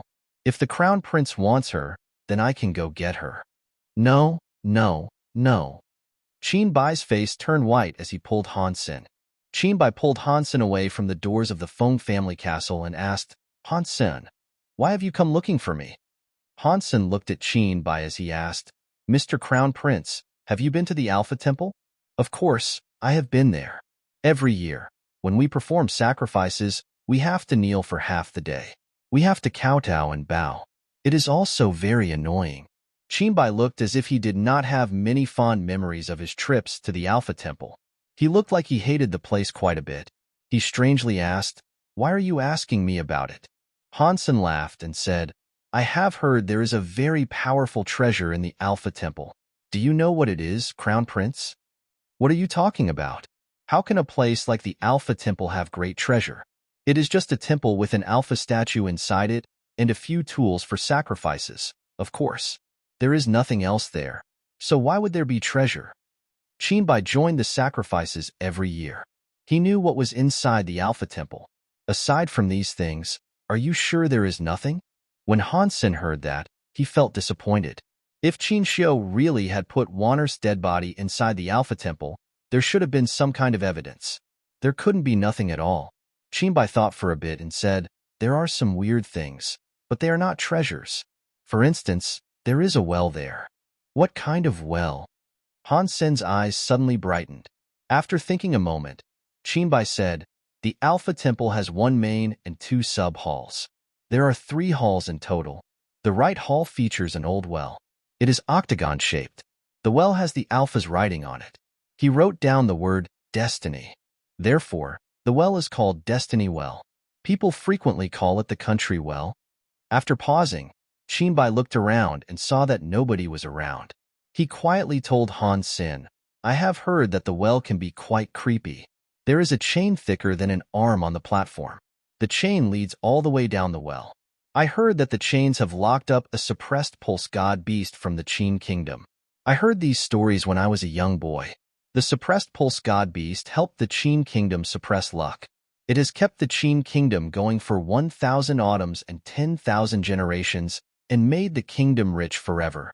After Han Sen heard that, he was so happy. He thought, if Wanner's body is in the Alpha Temple, it will probably be in the Destiny Well. After thinking about it, Han Sen told Qinbai, I have heard about the powerful treasure residing inside Destiny Well. Qinbai's head shook like a drum. Impossible. I do not know if Destiny Well has a suppressed pulse god beast, but that is an odd place to put treasure. The legends claim that the Alpha put the Qin kingdom in a very good situation. In the second generation, it was said the Alpha's son was very naughty. During a sacrifice, he decided to answer the call of nature right inside Destiny Well. Afterward, the Qin kingdom's fortunes soured. It was bad for many years. It almost destroyed the kingdom. It was all because of that incident. As a result, all the kings used this story to educate their family members. They must not do anything bad to the Destiny Well. If it was not for having to attend ritual sacrifice, I'd never visit the Alpha Temple of my own volition. Although Qinbai was a bit naughty and spoiled, there were limits to his own tenacity. Han Sen, you are not planning on doing anything in the Destiny Well, are you? I would advise you to put those thoughts to bed right now. Qinbai looked around and pulled Han Sen into a corner. He quickly said, You must not go there. There are very scary elites guarding there. They are the greatest defenders of the Qin kingdom. Even if Jade Wall City was broken, you could not infiltrate that one zone. Without the permission of my father, not even I can visit there freely. You are strong, but if you went there alone, not even you would make it back. Qinbai was sincerely looking out for Han Sen's best interest. He would not have told Han Sen the secrets of the temple if he did not want what was best for him. Oh, what kind of scary characters? Han Sen asked. Qinbai shook his head. I am not entirely sure. That is just what my father told me. When I have been by Destiny Well, I have never seen anyone guarding the place. I am fairly sure it is the truth. What father tells me is never incorrect, and he never lets me tell anyone else about this stuff. He says that if I ever encounter a crisis in which I cannot solve and my life is threatened, all I must do is escape to the Alpha Temple. Once there, I can find help and someone to save me. Hearing Qinbai say that, Han Sen was sure there was something unusual about the Alpha Temple. Even if it was not Wanner's body, it likely had something important to do with the Qin Kingdom. The Alpha Temple has the Qin Kingdom's strongest guardians. If I forced entry, it might end up bad for me. Although Han Sen was strong, under the suppression of the world's rules, he was not sure if he had what it took to fend off the Qin Kingdom if it entirely turned against him. This is giving me a headache. In Han Sen's heart, he was feeling a bit depressed. Han Sen, if you really want to look at destiny well, I can take you there during a time of sacrifice, Qinbai said. Outside of those times, it is not wise to visit. Han Sen's eyes looked bright as he asked Qinbai, when the next sacrifice rolls around, can you take me there? Yes, I can. Qinbai smiled and said, there will only be royals, officers, and chosen people that are allowed to go in. If you would like to enter, you can disguise yourself as my servant.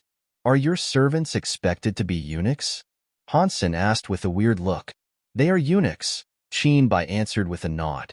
Han Sen did not want to become a eunuch. Aside from that, there did not seem to be another way to get close to destiny well. It was the only thing he could do. He told Qinbai that the next time there was a sacrifice, he wanted to be taken along. For now, Han Sen gave up on the plans of infiltrating the Qin Kingdom's Alpha Temple. Han Sen, Thousand Mile Reach, and Teacher Jia have not stopped being mean to me. My days have been poor. Do you think there is a way in which they might stop being so mean to me? Qinbai looked at Han Sen as if he was a beacon of hope. They are being harsh because they want you to be good, Han Sen said with a smile. You only need to do your homework. Do that, and you will be fine. You say that like it is easy, Qinbai said while he cried. There are 6 teachers and a dozen nannies. There are so many of them teaching me. I have to learn everything. If I don't eat or sleep, it is likely I still wouldn't learn it all before the day I die. Han Sen pitied Qinbai. He loved to fool around, but he was born to a royal family. Furthermore, he was the only successor. He could tell how much the Qin Kingdom king wanted him to be good before he ascended. Normal people would just control how to use gene races. Qinbai was the Qin Kingdom's future king. Controlling gene races was not enough. There was too much he had to learn. After thinking a moment, Han Sen had an idea. How about this? I have been planning a trip recently. Why don't you go to the king and ask for permission to join me on this trip to learn? When Qinbai heard what he said, he developed a wry smile and replied, It is very hard for me to leave the palace for any duration of time. I always have to come up with excuses to leave the palace and see you. Why would my father allow me to travel and study with you? Just give it a go, Han Sen said with a smile. Perhaps your father might agree. By the way, when you ask your father, you can tell him that Mr. Jian is going too. I would not dare tell my father something like that, Qinbai said with a sigh. He is going to say I am a loser. If you give it a go, you might have a chance, Han Sen said with a tilt of his head. You can never know anything unless you try, so why not? I have given you the option. It is up to you if you want to act on it. What do you think the percentage of this working is? Qinbai asked with a gnash of his teeth. I would say there is a 50% chance, Han Sen casually said. Whatever happened before always meant there was still a 50% chance. When Qinbai heard that, he felt excited. If there is a 50% chance, I will risk getting told off. Let's go give it a shot. After sending Qinbai on his way, Han Sen returned to the castle. He saw Bauer playing with a wooden sword. It was the same one Jian Bugu had given her. Did I not ask you to give it back to Mr. Jian? Han Sen asked with curiosity. Bauer said, Mr. Jian said he didn't need it. He said it was a gift for me, so I don't have to give it back. Han Sen remained silent. He then walked to Mr. Jian's room. Han Sen knocked on the door. Mr. Jian's voice soon sounded from beyond. The door is not locked, so please come in. Han Sen pushed the door and went in. He saw Mr. Jian was holding a needle and stitching up clothes. He thought it was weird. He was the Qin Kingdom's first elite. He was a person who could use a sword mind to suppress a god spirit. Strangely, he was now looking like a family man. Please sit, Mr. Mr. Jian said. He kept fixing clothes as he spoke. Mr. Jian, I am planning a long-distance trip, Han Sen said with seriousness. Would you be willing to come with me? You bought me as a slave, so you can tell me to do whatever you want, Jian Bugu flippantly said. I am going to a place called 33 Days, Han Sen said to Jian Bugu while he looked at him. I am sure it is a place that you are no stranger to. Jian Bugu put down his needle, looked at Han Sen, and asked, Will you be taking Qinbai to 33 Days? 33 days is dangerous, but I can look after myself, Han Sen casually said. There is no need to worry about that. Qinbai is the Qin Kingdom's crown prince. He is the future of the Qin Kingdom. He should experience more. It will only bring him goodness. It will not be anything bad. What do you think, Mr. Jian? Although you might be able to say that, that place is too dangerous, Jian Bugu said. I have been through 7 skies and almost died. Plus, you have a rivalry with the God Chaos Party. Going there is like a lamb waltzing up to the slaughter. Mister, if you have been, I am sure you must know that place relatively well, Han Sen said with a smile. I have never been there before. Would you mind introducing me? Jian Bugu tried to remember the locale. 7 skies is for fallen people. They obey the evil gods of the God Chaos Party. That place is different from the universe of kingdoms. Fallen humans and Jin races are all full of hatred there, and they are under the effect of the mysterious powers of 33 days. Humans and Jin races undergo scary changes in that place. You have seen what Rocky D is capable of. If you have, then you should know how scary the Jin races there might be. Aside from that, there are many other scary things there. Even god spirits can die in that place, and we are talking about Qinbai. Jian Bugu made an oath not to care about the Qin Kingdom, but he was from there. His heart still cared about the Qin Kingdom. There is no need to worry about my problems with the God Chaos Party. I have a way to sort things out, and it will not affect this trip. After pausing, Han Sen said, Plus, this time I want to see one sky. I will not go deep. I do not think there will be many dangers. It would be fantastic if you could go so you could watch out for Qinbai. Jian Bugu looked at Han Sen, but he did not say anything. His eyes looked weird. I said my life is indebted to you. You can ask me to do anything your heart desires. In that case, please ready yourself, Han Sen said. It does not matter if Qinbai comes or not, but you and I are still leaving come tomorrow. He left after speaking. That night, someone broke into the Feng family castle. They put something down in Jian Bugu's room. Jian Bugu left the Feng family castle. He went out in the middle of the night. It was unknown where he went. Han Sen saw everything, but he learned nothing the next day. Han Sen heard Qinbai's happy voice call out, Han Sen, where are you? Why are you not up? Come and pack. We have to go. Why are you so early? Han Sen yawned and emerged from his room. He saw Qinbai looking very excited. He knew Qin Jianjin had permitted him to go on the journey. Han Sen, you are a god. Father did not agree right away. After I mentioned Mr. Jian, as you said to do, Father immediately acted differently. His determination to not permit me to go was weakened. He did not fully agree either. At first, I thought it failed. This morning, my father told Thousand Mile Reach that I would be allowed to travel with you. Qinbai looked at Han Sen with sheer admiration. As I expected. Han Sen blushed and pretended to gasp. Qinbai wanted to say something, but Bauer walked in. He immediately hid behind Han Senator. He forced a smile and said, Bauer, hello? Crown Prince, hello? Bauer said with a blink of her eyes. It has been a while since we played chess together. Why don't we play some? No. Qinbai's face had turned white. He shook his head and said, I have stuff to do with Han Senator. I can't play chess today. Perhaps next time? Bauer, have you packed your things? Han Sen asked while doing his best not to laugh. Bauer lowered her head. Her left hand held the small flying fish, whereas her right hand had small cat in it. She nodded and said, I have packed. When Qinbai heard that, his face changed. In shock, he said, Bauer is so young. Are we studying together? Traveling is better than studying books, Han Sen said with a smile. It will be nice to have her learn something new too. Bauer did not speak. She looked at Qinbai as if she was smiling, but she was not smiling. Qinbai now regretted his decision to come. If he knew that demon child was going, he would not have been so excited. Qinbai made up his mind that he was not going to do anything to invoke her ire. He would not promise to play chess with her either. Everyone was packed and ready to go. Before they departed the Feng family castle, they saw a man and a woman waiting outside. Qinbai looked and noticed it was his teacher, Thousand Mile Reach, whom he admired. The other was Jia Shizhen. He knew something bad must have happened. Thousand Mile Reach and Jia Shizhen bowed to Han Sen, but they both looked at the small flying fish Bauer was holding. The small flying fish had a bit of notoriety. After all, it had recently shocked the universe. Everyone knew about it. It was only Qinbai who did not fight, or watch the fights, who did not know about the small flying fish. Everyone else knew. Thousand Mile Reach said, "Mr. Han, the king has asked us to accompany Mr. Crown Prince on your journey. Will this disturb you?" Qinbai's face immediately collapsed. Even the universe's buffer zones were places ordinary people could not go. Han Sen used break world powers at a spot God Hall leader told him to go to gain access. When he did as he was instructed, he created a space tunnel. He then took many people inside. Everyone was shocked by what they saw.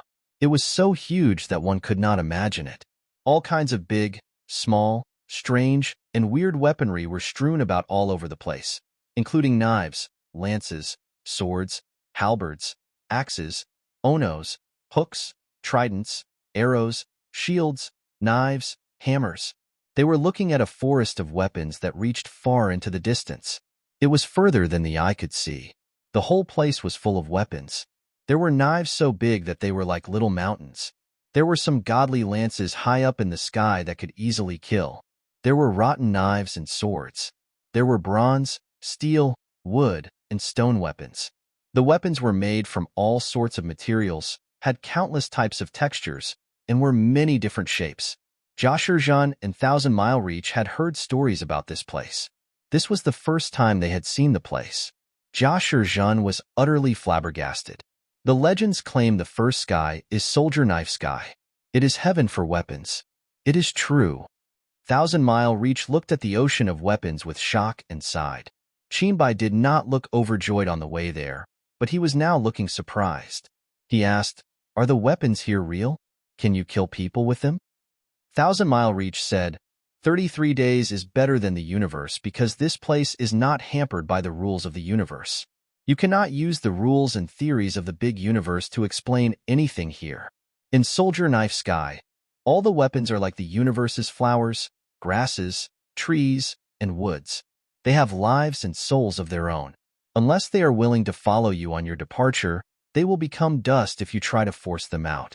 After pausing, Thousand Mile Reach added, "If they are willing to follow you after you take them away from here, they can serve you as brilliant weapons. Of course, these weapons are like ordinary flowers, grasses, woods, and trees. There are different species. Their qualities and powers are different. Most of them would be ordinary weapons. They would be like Baron or Viscount-class weapons in the Qin Kingdom. That is not too bad," Qinbai naively said. "If we can ship a lot of them back, the armies of our kingdom would never have to worry about a weapon shortage." "It is not that easy," Thousand Mile Reach said. "Let's not mention the fact that ordinary people can't enter the Soldier Knife Sky realm, but even if they could only take a weapon one by one. If we force them out, most of them will become dust. You cannot take them all. Plus, some of these weapons have scary existences. Their powers can be scarier than those of a god spirit. Even if you could take them back, if you shock them, you might not stay alive to even start doing that. Does that mean these weapons are actually gene races?" Han Sen asked. "You might say that, but these weapons are different from ordinary gene races," Thousand Mile Reach said after a brief think. "For starters, they are not in egg mode.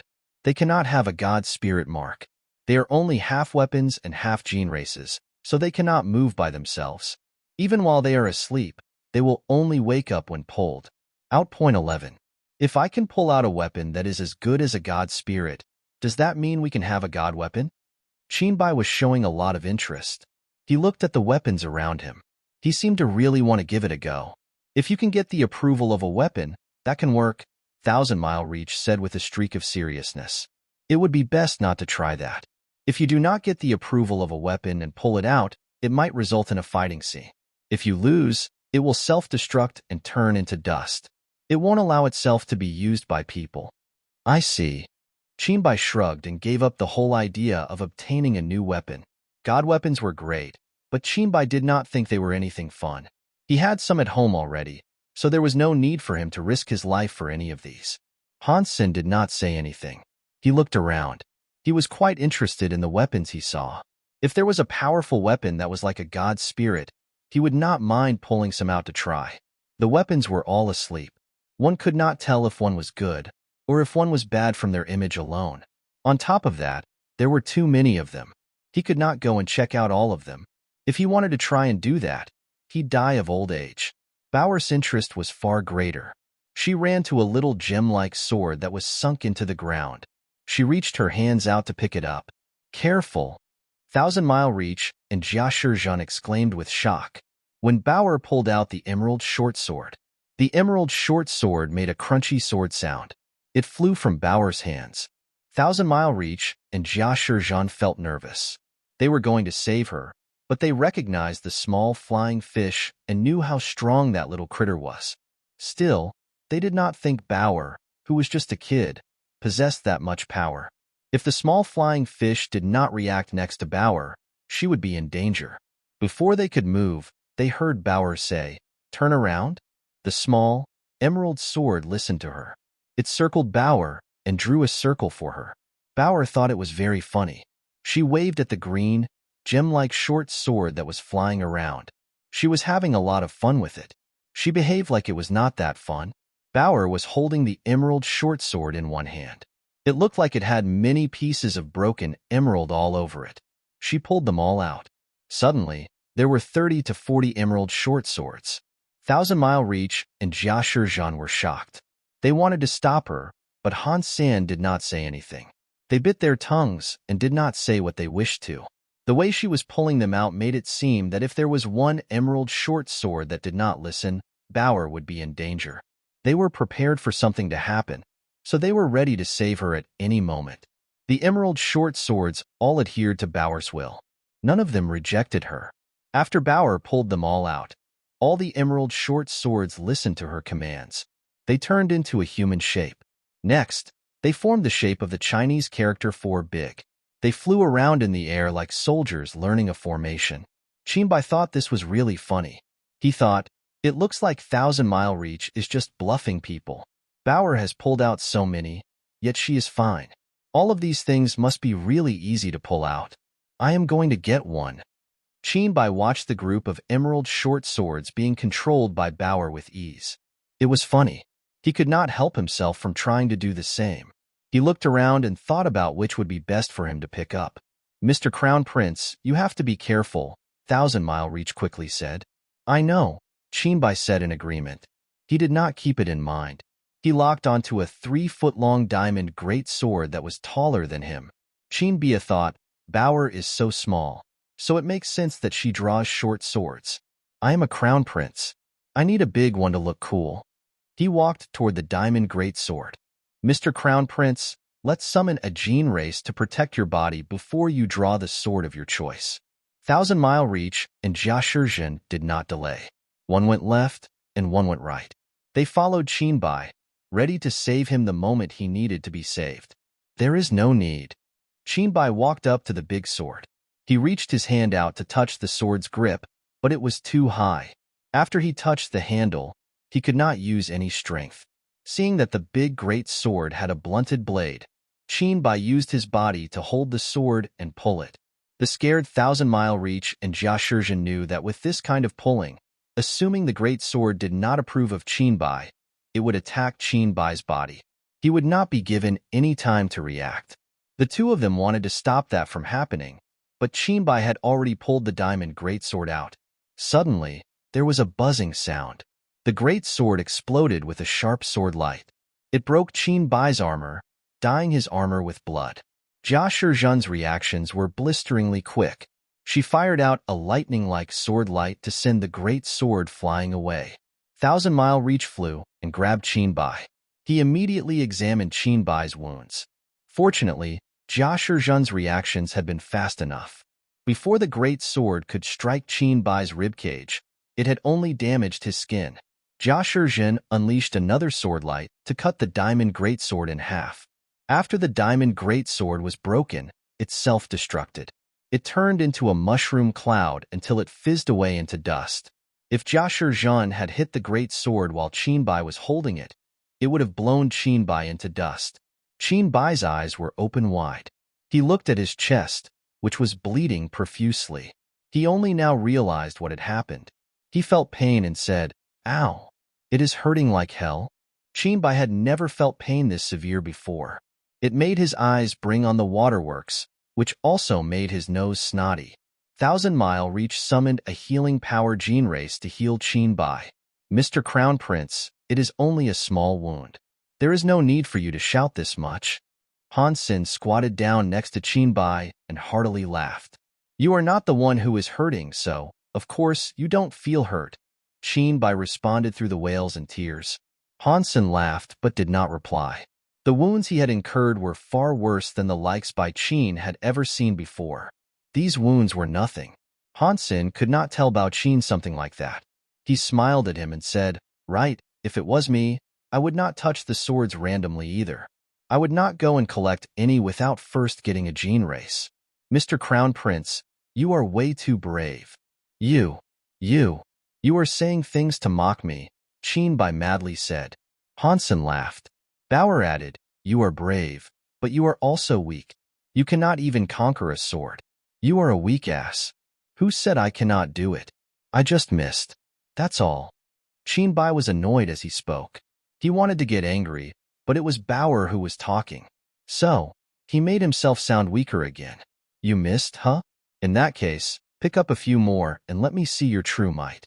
Bauer looked at Qinbai with interest. Qinbai was a little bit scared, but he liked having a bit of a reputation. Thus, he shouted, "I am not afraid of you." Bauer would not let him go. She laughed and said, "Sure. In that case, you go right ahead and pick another one up. I bet you will end up peeing your pants." The wounds on Qinbai's body had already been healed by Thousand Mile Reach. Hearing Bauer say what she did, Qinbai could not help but say, "Humph. Watch your tongue, Bauer. I am going to show you how I pick one up." Thousand Mile Reach looked at Han Sen, hoping he would stop this contest. Han Sen behaved as if nothing was going on. He was merely talking with Jianbu Gu. Qinbai said he was so powerful, but he did not move his feet. He peered at Han Sen with a beggar-like look. He quickly noticed that Han Sen was not even looking at him. He was just talking to Jianbu Gu. "What is it? Do you really not dare to try?" Bauer asked as she lifted her lips. "There is nothing I would not dare to do," Qinbai said. He gnashed his teeth and started looking around. He went off in the direction of a little stick. It was bronze and looked very small and thin. Because of what happened last time, Qinbai did not go and select a weapon that looked so mighty. That bronze stick looked safer. He wagered the damage it might deal would not be so high. After what happened last time, Qinbai summoned the strongest gene race he had at first. After he combined with it, he wanted the bronze stick. He had a lot of god-class gene races to combine with, but his power was limited. Since he had always skimped on his practices, he could only combine with one gene race. He could not combine with many. He carefully walked to the bronze stick. He cautiously generated the power of the gene race and enabled the gold light to protect his body and hands. Qinbai then used power to pull. He pulled out the bronze stick, but his hands were trembling. It was like the blade was trying to struggle to break free from his hands. Qinbai held it tight as he shouted, "You are mine." The bronze stick was incapable of escaping. It eventually decided to self-destruct. Its power was not as strong as the gene race Qinbai had, but the explosion released a strong power that blew Qinbai backward and onto the ground. He was not injured, but his hands felt numb. "You are too weak," Bauer said with a shake of her head and a lengthy sigh. "You cannot even conquer a short, broken, bronze stick." Qinbai's face turned red. He did not say a word. He climbed to his feet and marched straight toward another weapon. He noticed that with the protection of a god-class gene race, the weapons were not all that scary. They just made him hurt a little. He was able to endure the pain. Qinbai's luck was not so fortunate. He pulled out 7 weapons. None of them approved him to be their master. They all self-destructed. It was lucky he was Qinbai, the crown prince of the Qin kingdom. He had gene races with immense power. The explosions of normal weapons could not hurt him. Eventually, hits like these stacked up. Qinbai was no longer able to accept them. He felt very depressed and thought, Bauer managed to easily pull them out. So many emerald short swords approved her. I have pulled out so many, so why have I yet found one that approves me? Am I really that useless? Han Sen, am I really useless? Why do the weapons not approve of me as their master? Qinbai started to doubt his life. 1,000-mile reach and Jia Shizhen both sighed. The heart of an item was like the heart of a person. Qinbai always loved to goof around, so he had yet to be stabilized. There was no way the weapons were going to approve of him. Han Sen laughed. Crown Prince, you just haven't found a way to use them correctly yet. If you use the right method, getting the approval of one of those weapons is not difficult. Qinbai's face turned bright as he said, I see. What kind of method do you need? Bauer, give your wooden sword to the Crown Prince to use, Han Sen said to Bauer. Bauer drew the small wooden sword and passed it to Qinbai. Han Sen then said, hold this sword and try to pull out the weapon from that side. Qinbai was feeling rather hopeful as he held the wooden sword. He walked to the weapon Han Sen had pointed at. It was another diamond greatsword. Can I really do this? Qinbai did not believe it. He looked at Han Sen. Why not just give it a go? Han Sen asked with a smile. Qinbai gnashed his teeth. He used gene race power to protect his body. He grabbed the great sword and gave it a big yank. The diamond greatsword was pulled free. This time, the diamond greatsword did not attack him. He managed to hold it flawlessly. It released a godlight. It made Qinbai very shocked and happy. I really did it. Han Sen, why is it like this? Why am I now able to grab the diamond greatsword with the wooden sword in my hand? Why did it approve of me? Qinbai looked at Han Sen with confusion. There is a solution to everything in this world. It all depends on whether or not your solution is the correct one. This small, wooden sword is one such method, but it can only help you claim an ordinary weapon. Han Sen was not going to tell him that the small wooden sword's sword mind was equal to Jianbu Gu's. There would not be a sword that did not approve of Jianbu Gu's sword. It is no wonder why Bauer could conquer so many emerald short swords. Qinbai exclaimed with shock. Han Sen was not going to tell him that Bauer had not used the short wooden sword. She did not need the wooden sword to do what she did. I want to conquer the other weapons, so what will I have to do to get those? Qinbai asked with curiosity. Is there a small wooden knife and a small wooden spear? Han Sen smiled and said, the way to sort this out is not just using a small wooden sword. If you can find the right solution, you can conquer any weapon. You can return the small wooden sword to Bauer now. Qinbai returned the small wooden sword to Bauer. The weapons there were different from people. They did not think much. If the diamond greatsword had already been conquered, even if there was no small wooden sword, it would not leave him. Han Sen looked around. He looked at a knife and pointed it out to Qinbai. He said, try and pick up that knife. Do I just walk there and pick it up? Don't I need to ready myself in some way? Qinbai asked as he peered at the knife. It was a beautiful, long knife with a scabbard. The scabbard and handle were encrusted with gems.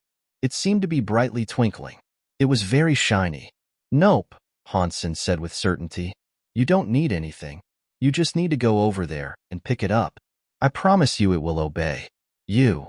Really? Qinbai did not believe him. Just try it. Are you going to learn the truth or chicken out? Han Sen smiled. Jia Shizhen and 1,000-mile reach were curious and looked at the knife. They guessed what Han Sen was trying to do, but they did not believe he was that smart. Jianbu Gu smiled but did not speak. He quietly watched what was happening. Qinbai was easily provoked, so he ran over and tried to pick up the knife. Qinbai had merely touched the handle when a will came surging out of the knife. It seemed like it was dying to enter his arm. It was easily picked up without any resistance. Seeing the knife happily circle Qinbai in flight, it adhered to Qinbai's own actions by jumping. It was not just Qinbai who was surprised. 1,000-mile reach and Jia Shizhen were shocked too. They understood something. They looked at Han Sen with admiration. Han Sen, why is it like this? Qinbai curiously asked. Han Sen replied, Didn't I tell you there is always a solution to figuring things out? It all depends on whether or not you can use those methods. The weapons did not approve of you because you did not know yourself or understand them. You approached them in the wrong way, which is why you failed. What is that supposed to mean? Qinbai did not understand. To sort out these problems, you must first understand the type of problem you have, Han Sen said. Your problem lies in your will not being able to match the will of the weapons. That was why they did not obey you. Your will matches with this knife's will. Thus, when you tried to draw it, the knife was willing to follow you. I see. In that case, how am I supposed to find out which knife has a will that is similar to mine? Qinbai looked at Han Sen with interest. He wanted to use his own power to discern which weapons to select. You will have to use a weapon-watching skill, Han Sen said with a smile. Thousand Mile Reach is an expert with this. You should probably ask her. I would not dare. I am much worse than you, Mr. Han. Thousand Mile Reach spoke honesty. He would not try to lick his boots. The weapons were asleep, so the presence of their will was at a minimum. Thousand Mile Reach could not find a suitable weapon for Qinbai to select based solely on gauging their appearances. Thousand Mile Reach, you should stop being so humble, Qinbai said with great interest. Just tell me which it is. Thousand Mile Reach felt touched. He had taught Qinbai for many years, and this was the first time he had ever seen Qinbai want to learn something. He really admired Han Sen. Jia Shizhen strangely looked at Han Senator. She was shocked by Han Sen's knowledge, power, and patience. It was no wonder he was able to teach Qinbai a sword mind in such a short amount of time.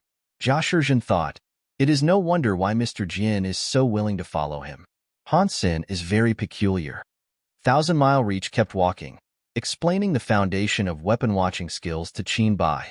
Qinbai listened very intently and kept on asking questions. He asked about many things. Before this day, it would have been an impossible concept for him to fathom. In the past, when Qinbai had his lessons, he felt as if he was in pain all the time. He felt as if he was locked up in prison. He only answered things when he was asked for. He was like a robot that did not learn much. He would never actively seek things out to learn. Han Sen really to teach Qinbai. After all, this was the boy who had become his friend after he arrived in the universe of kingdoms. Han Sen would have liked to help him in any way he could. He did not want to watch him fail as a king and end up destroying the Qin kingdom. If one took things from a serious perspective, Qinbai was an heir of Qin Xiu. Han Sen's body had some of Qin Xiu's blood in it. In some way, they were related by blood. But outsiders could not really help much. If Qinbai wanted to become a king, then it was good. It all depended on whether or not he could be awakened. Mr. Jin, where is Soldier Knife Sky's God Temple? Han Sen took a walk with Jin Bugu, who had been at the back of the group. Go in that direction. Within 3,000 miles, you should be able to espy the presence of that God Temple. Jin Bugu looked ahead. He appeared as if he was longing for something as he said, I wonder if the sword is still there. What sword? Han Sen asked with curiosity. There is a sword a mile from here, Jin Bugu said. Back in the day, I was there when I was almost beaten. In the end, I was unable to draw it. After all these years, I do not know if it is still there or not. If you were almost beaten by that sword, Mr. Jin, I bet it must be a magical item. Why don't you lead us there to take a look? Han Sen was interested in the sword. Thousand Mile Reach and Jia Shizhen were of a similar mind. Qinbai showed excitement too. He wanted to try the watching weapon skill he had just learned. Jin Bugu pointed in a certain direction, so the group traveled that way. There was not a single human seen. Aside from weapons, it was as if there was nothing else there. Boom. After walking for almost 10 miles, an explosion came from the sky. The wind suddenly changed. The sky looked dark. It looked like a storm was rolling in. A bolt of lightning struck through the air. It looked like the sky and the earth were torn in two. All the weapons in the sky were like storms. They had the power to destroy the sky and the earth. Suddenly, they all started to rain down. Qinbai was so shocked that he screamed. He held his head and hid behind Thousand Mile Reach. Thousand Mile Reach developed a wry smile. He did not generate a power to defend them from the weapon rain that could destroy the sky and the earth. In the next second, the rain of weapons started to hit the ground. They pierced through their bodies, but they did not get hurt. It was like a sky full of screams, explosions, cries, and wails. It created a symphony from hell. Han Sen and the others saw that the area around them was like a Shura battleground. Countless life forces were killed by the scary weapons. The sky and the earth had been broken by the weapons. The mountains and rivers were cut flat. The life forces dried up, and blood flowed in the river. The sky and the earth were in chaos. The legends claim that the soldier knife sky used to be an old arena, 1,000-mile reach said. There was an old god that came to this place to reveal his power. He killed many creatures that dared to disrespect God's spirits. He destroyed the sky and the earth. Because he was so horrible, some marks persist in the air as scars. They still exist now, even after all that time. So, whenever it rains, this is the sort of scene that is witnessed. Although he knew it was just a fable, the scene that destroyed the sky and the earth was very scary. There were certainly gods involved. People knew it was just an illusion, but their hearts still felt scorned. It was pointless for Qin Bai to hide behind 1,000-mile reach. The impact on his heart was something he alone had to absorb. Qin Bai looked bad. He almost coughed up blood. He did not expect to see a scene that could break someone's mind like that. He held his head and cried, "Han Sen, save me." Han Sen sighed and said, "Mr. Crown Prince, there are things other people cannot help you with. You must face these alone. I have a skill here. If you copy it, you should feel better." After Han Sen said that, he read a skill to Qin Bai that could soothe his mind. His voice was not too strong, but it was able to be heard over the battleground and other somber acoustics. His voice went into Qin Bai's ear, enabling him to hear it all. Qin Bai held his head and shouted, "I feel terrible. How am I supposed to learn anything like this? Hurry up and find a way." Before reading it out again, Han Sen said, "Because it is this hard for you to endure, that is why you must learn. You need to learn this to accept it. Aside from that, no one can help you. I believe you can do this." Qin Bai's legs shook. His face went pale. He felt as if the blood in his chest was madly rumbling. He was only able to focus on his heart. He gritted his teeth and tried to remember what Han Sen had said. He used the method to soothe his mind and fight against the terribly powerful impact that was damaging the sky and the earth. Qin Bai was not dumb. In fact, he was very smart. Since he always wanted to play, he never bothered to learn much. Now that he had no choice, he learned really fast. He managed to learn some good things in a short amount of time. Although he still couldn't fight against a god in an illusion, he still felt much better. He had tasted something sweet. Now, Qin Bai was doing everything in adherence to what Han Sen had told him. Not long later, the illusion was gone. Qin Bai's shaking legs went soft. He dropped to the ground in a sitting position. "Han Sen, your skill works, but it is not too useful. Is there another one?" Qin Bai complained. "No," Han Sen said with a smile.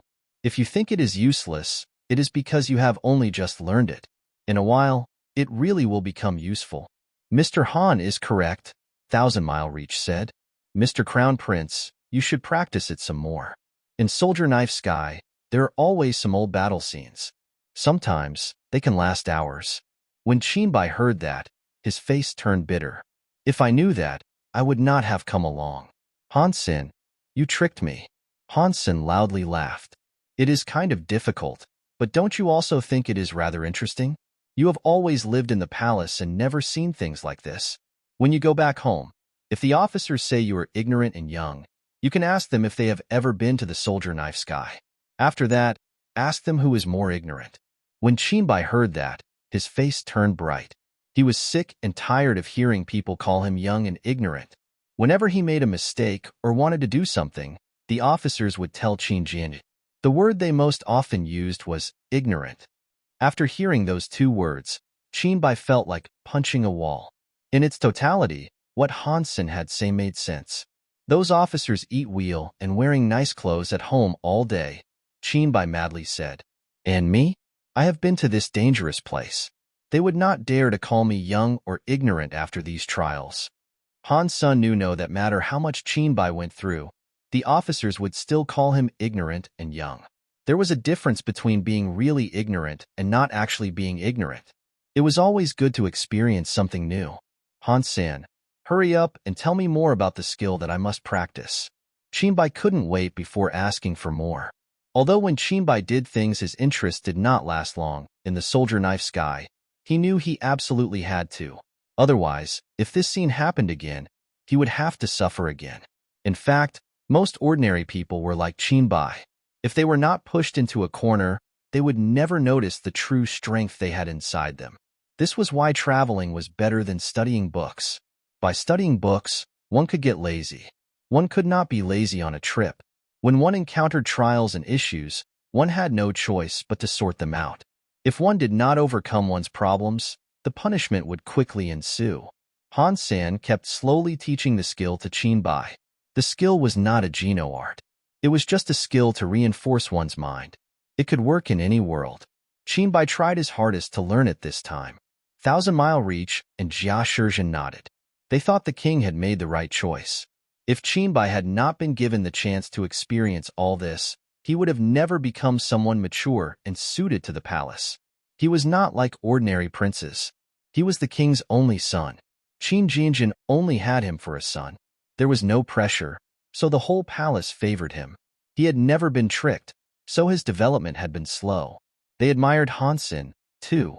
No matter if it was the weapon-watching skill or teaching Qin by the god-staring skill now, it was all so weird. As they listened to him speak, they learned it too. Jia Shizhen weirdly looked at Han Sen and thought, who is this person? What he has learned is like a sky man. They had walked 100 miles when Jianbu Gu pointed forward and said, the sword I recall is over there. I cannot believe it is still around. Everyone looked to where his finger indicated. They saw an empty grove in the forest of swords. Weapons were everywhere in that realm. For a few dozen miles, the place was empty. No other weapons were seen. Han Sen glanced at the empty space. A sword was in the center of it. That sword did not appear to be very special. It was made of bronze and looked rather antique. It had no frills or special adornments. It was just a sword that had some interesting and old text scrawled across it. 1 inch thinking, then 1 inch gray. Han Sen slowly read the words on the sword out. They were only a few words, but it enabled the people there to feel what it was like to miss someone profusely. Jinbugu said, yes, this is the sword. When I first encountered it, I thought it was just an obsessed type of a sword. After saying that, he saw Qinbai stepping toward it. He swiftly stepped forward to prohibit Qinbai's way. He casually said, this sword is different from the other swords of Soldier Knife Sky. This empty area is his. You cannot access it. Mister, what would happen if we did? Jia Shizhen politely asked. Jianbu Gu's face usually looked calm. Now, he looked rather confused. He said, in fact, there aren't many big issues that can arise. Unless you absolutely have to, though, I suggest you do not enter. Would our lives be put in danger? Qinbai asked. Ordinarily, there should not be a danger posed to your lives, Jianbu Gu said. The sword will not harm anyone randomly. If you really want it, you can try to draw it. Perhaps you will be able to keep it. That is good. I want to see what sort of sword it is. Qinbai's power had not reached that level yet, so he couldn't see. He felt terrible about it all. He heard Jianbu Gu say there wasn't any danger, so he climbed toward the empty area. 1,000-mile reach and Jia Shizhen knew what Jianbu Gu had said meant something else, but Qinbai was already on his way there. Therefore, they might as well have followed. Han Sen and Bauer followed too. Only Jianbu Gu did not move. He still stood where he was in the forest of weapons. He watched them go forward and said to himself, although there is no danger to one's life, that sword is a real pain. It would be best not to provoke it. The few of them had only just been in the empty spot for a few steps when they suddenly heard a sword sound that was rather like an instrument. The acoustics were quite dreamy and unreal. When 1,000-mile reach heard the sword sounds, he said to Qinbai, Crown Prince, in the past, I always taught you how to find out the sounds of swords. Do you recognize what kind of sword this is? It should be metal, Qinbai said, but he wasn't entirely sure. Not bad, 1,000-mile reach said. That is a metal sword. To be a bit more specific, it is likely a bronze sword. Hearing the sword sound, you can tell the sword is around 4 feet long and has a thick body of around 1.5 inches. You can also tell the blade is at 30 degrees. Han Sen admired that. Thousand Mile Reach really was the greatest teacher in the Qin Kingdom. He was very good at listening to swords. Although Han Sen could do it too, he required the Dongxin Sutra. This was soldier knife sky. Without the restrictions of the universe's rules, Han Sen could cast the Dongxin Sutra with ease. He did not have to bother listening with his ears. Qin Bai could not wait to find out if Thousand Mile Reach was right. He hurried up and ran to where the sword sound came from. For a god-class gene race combined human, 30 feet was nothing. In haste, Qin Bai was able to see the old bronze sword emblazoned with the words, 1 inch thinking, then 1 inch. Gray. Thousand Mile Reach is so powerful, Qin Bai said with shock. It is just as you said. It is just due to experience. Mr. Crown Prince only needs to see and hear more to become like me. Thousand Mile Reach used this opportunity to help Qin Bai learn more. Why is Mr. Jian not coming? Jia Shizhan was surprised to notice Jian Bugu was not going with them. Maybe he does not want to be involved in some kind of trouble. Han Sen knew Jian Bugu had not gone with them, and he was able to guess why. Qin Bai had not noticed. He looked at the old, bronze sword and said, Thousand Mile Reach, with the sword skills you taught me, this sword seems fairly average. It only looks like an old, bronze sword that might be used for decoration. It looks old and powerful, but it does not look like it can be of much use. Is this really some kind of ultimate sword? Thousand Mile Reach replied, looking at sword skills is a very deep thing. You cannot judge it by its appearance. When you reach a certain level, if you can see a sword as a god, this sword looks fairly normal but exudes a scary godlight. Qin Bai kept nodding. He looked hopeful and asked, according to what you can see, would the sword will of this weapon match mine? Mr. Crown Prince is a future king. Your mind is special. Ordinary weapons will not suit you. Thousand Mile Reach felt terrible to admit it, so he tried to cushion the disappointment as much as he could. Qin Bai's will was too weak. Not many weapons were able to match with him. It was even hard for Han Sen to pick one. It would be hard to find another one that was as powerful. The chance of it approving Qin Bai was abysmally low.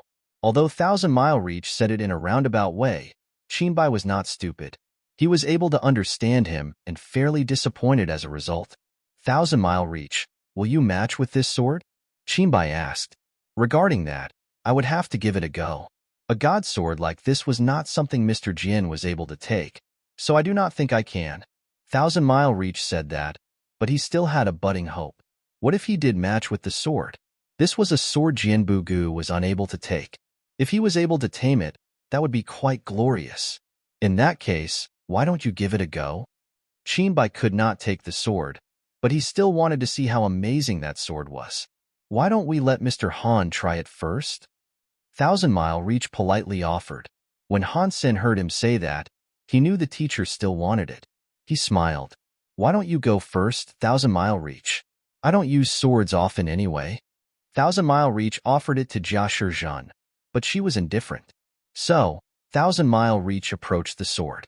Although picking up a sword alone was risky, Jian Bugu said it would be a threat to one's life. Jian Bugu was not a liar, so Thousand Mile Reach was not so worried. If I really can get the sword's approval, Thousand Mile Reach blushed. He was very excited. Although he was excited, he was old and smart. Thousand Mile Reach would not dare be careless. He summoned 4 gene races and combined with them. He then touched the handle of the sword. Thousand Mile Reach's body glowed with a golden light. It was like the light of the sun and the moon. When his hands touched down on the sword, he wanted to pull it up. Han Sen and the others opened their eyes wide as they watched him. They were eager to see what was going to happen. Strangely, nothing did. It was not that nothing happened. Thousand Mile Reach let go of the handle, and the gene race was removed. He returned to his original self. He slowly turned around to look at them. Looking back and smiling, by Mei Sheng, the 6th palace has no color. It was such a beautiful poem. The scene made people's hearts jump. Now, Thousand Mile Reach had an old face. With his white beard and hair, the expression he had made him appear exceptionally pretty when he looked back. They could see the corners of his eyes fly. His eyes looked as if they were hooking onto someone. They were so sensual but with an evil undertone. Han Sen, Qin Bai, and the other people were given a chill. They all strangely watched the scene in front of them. That was especially true of Qinbai. His impression of Thousand-Mile Reach was that he was a little cold but a very righteous person. He was like an old bookworm. Qinbai never dreamed he might have a face that could display emotions like this. It drove him insane. Seeing Thousand-Mile Reach's intoxicated eyes follow the twist of his body as he turned around, he looked horny and slutty. That horniness was cheaply displayed. It was like a stereotypical example of whore. Han Sen, Bauer, Qinbai, and Jia Shizhen stood together. With their mouths agape, they watched Thousand-Mile Reach twist his ridiculous body. It appeared he was dancing. If the dance was performed by a beautiful woman, everyone would have enjoyed it or had some thoughts that could not be described. But this was an old man twisting his hips as he danced. He was doing all kinds of sexy and seductive movements. He even put his legs out to stroke them. It was the sort of scene that made people freeze in place. A chill ran down Jia Shizhen's spine. Her stomach churned. She now understood why Jian Bugu looked so strange whenever he talked about the sword. Teacher Jian said he was beaten by this sword. Did he? As Jia Shizhen thought about this weird scene, it made her shiver. Han Sen was thinking the same thing. He wanted to know what it would be like if it was Jian Bugu dancing this way. In the next second, something even more shocking happened. Thousand-Mile Reach kept dancing but started taking off his robes. He was like some stripper trying to tease the audience. He threw his robes at them. Han Sen and the others almost felt their jaws drop. They started to duck and dive. No one wanted to touch those robes. Qinbai looked very weird. He wanted to laugh, but he did not dare do so. His face was red. He was on the cusp of shouting, "Take it off!" He was shocked and surprised. It was hard to remember that Thousand-Mile Reach was the man who had been teaching him ever since he was a child. Now, he had been reduced to behaving like this. As he watched, Qinbai looked delighted. How is Thousand-Mile Reach going to act all high and mighty toward me in the future? Jia Shizhen forced herself not to laugh and looked at Han Sr. Mr. Han, what do we do now? Should we control Thousand-Mile Reach first? Han Sen looked at Thousand-Mile Reach, who was dancing and taking his clothes off. He was silent a moment before replying, "This sword is not mysterious or evil. It is like Mr. Jian said. It is not dangerous. I suppose we shouldn't do anything. We should not invoke the anger of that sword. If we do that, things might get worse." Jia Shizhen looked weird as she nodded. "Yes, I suppose Mr. Jian was right. I just don't know how we are supposed to return Thousand-Mile Reach to normal." While the two of them were talking, Thousand-Mile Reach had already taken off all his clothes except for his white underwear. He had revealed his leathery, dried skin. He looked at Han Sen and the others. He put his foot on a stone and winked at his audience. He stroked his old legs seductively. It was a scene that made Han Sen and the others almost throw up. Suddenly, Thousand-Mile Reach looked as if he was having a stroke. He instantly stopped where he was and did not move. His eyes made it look like he had been possessed. It was like the off switch had been flipped. Thousand-Mile Reach's eyes looked bright. He looked at Han Sen and the others for a few seconds. He then let out a sob that could shock the sky. When they heard it, that crying made others want to cry. If a crying baby heard in the middle of the night, it would stop crying. A little while later, Thousand-Mile Reach put his clothes back on. His old face still kept turning green and white. He just stood there. It was like he had received many hits to the face. Han Sen and Jia Shizhen knew now was not the best time to talk to Thousand-Mile Reach, so they did not even attempt to comfort him. If they comforted him now, it would be like throwing gasoline on an open bonfire. Cough, cough. Teacher Jia, why don't you try and take the sword too? Han Sen suggested. Qinbai agreed. Yes, yes, yes. Teacher Jia is so smart. You might gain the approval of the sword. Jia Shizhen looked at them both, trying to feign innocence. When she thought about doing the same things Thousand-Mile Reach did, it made her blush. These two men are so evil. Jia Shizhen knew what the pair were thinking, but she didn't openly air her grievances. She pretended nothing happened. She looked at Han Sen and said, "I and Thousand-Mile Reach are too similar. If Thousand-Mile Reach cannot succeed, then I cannot succeed either. But Mr. Han, you can teach Mr. Crown Prince a sword mind in just 2 days. Your sword mind level must be the highest here. I earnestly believe you have what it takes to claim the sword." Yes, yes. Yes. Chinbai squealed in support. I think only you can claim that sword. Han Sen felt conflicted. The sword was old. If he had seen it correctly, that sword had already broken the world. Otherwise, it would not have been able to affect thousand-mile reach so effectively and make him lose control of his body. He believed it would be great to have a sword like that. If he wanted to conquer a sword like that, he knew it was not going to be easy. Han Sen thought, since I am here, I might as well give it a shot. Plus, there is no suppression in this part of the universe. No matter how strong it is, I should not end up losing control of myself. He nodded and said, okay, I will give it a go. Mr. Han, be wary of the power the sword holds, Thousand-Mile Reach said as he stood tall, frosty, and stiff. Ordinary material power does not work on it. Thank you, Teacher Thousand-Mile Reach. Han Sen was grateful for the reminder. Being able to shirk his shame and remind Han Sen of that showed just how much of an honorable elder Thousand-Mile Reach was. Han Sen thought about the way Thousand-Mile Reach had acted. The image he had built was quick to cave in on itself. He had to force his face not to crack. 1 inch thinking, then 1 inch gray. Was that poem born with the sword, or was it added to the sword later? Han Sen walked in front of the sword and thought about it. Soldier Knife Sky's weapons were made of 2 things. They were all half weapon and half gene race. It was normal for them to have words. They had seen many carvings and symbols across many of the weapons in that land. But those few words did not seem to match the feelings of the sword itself. It led Han Sen to think maybe someone had engraved the words onto it.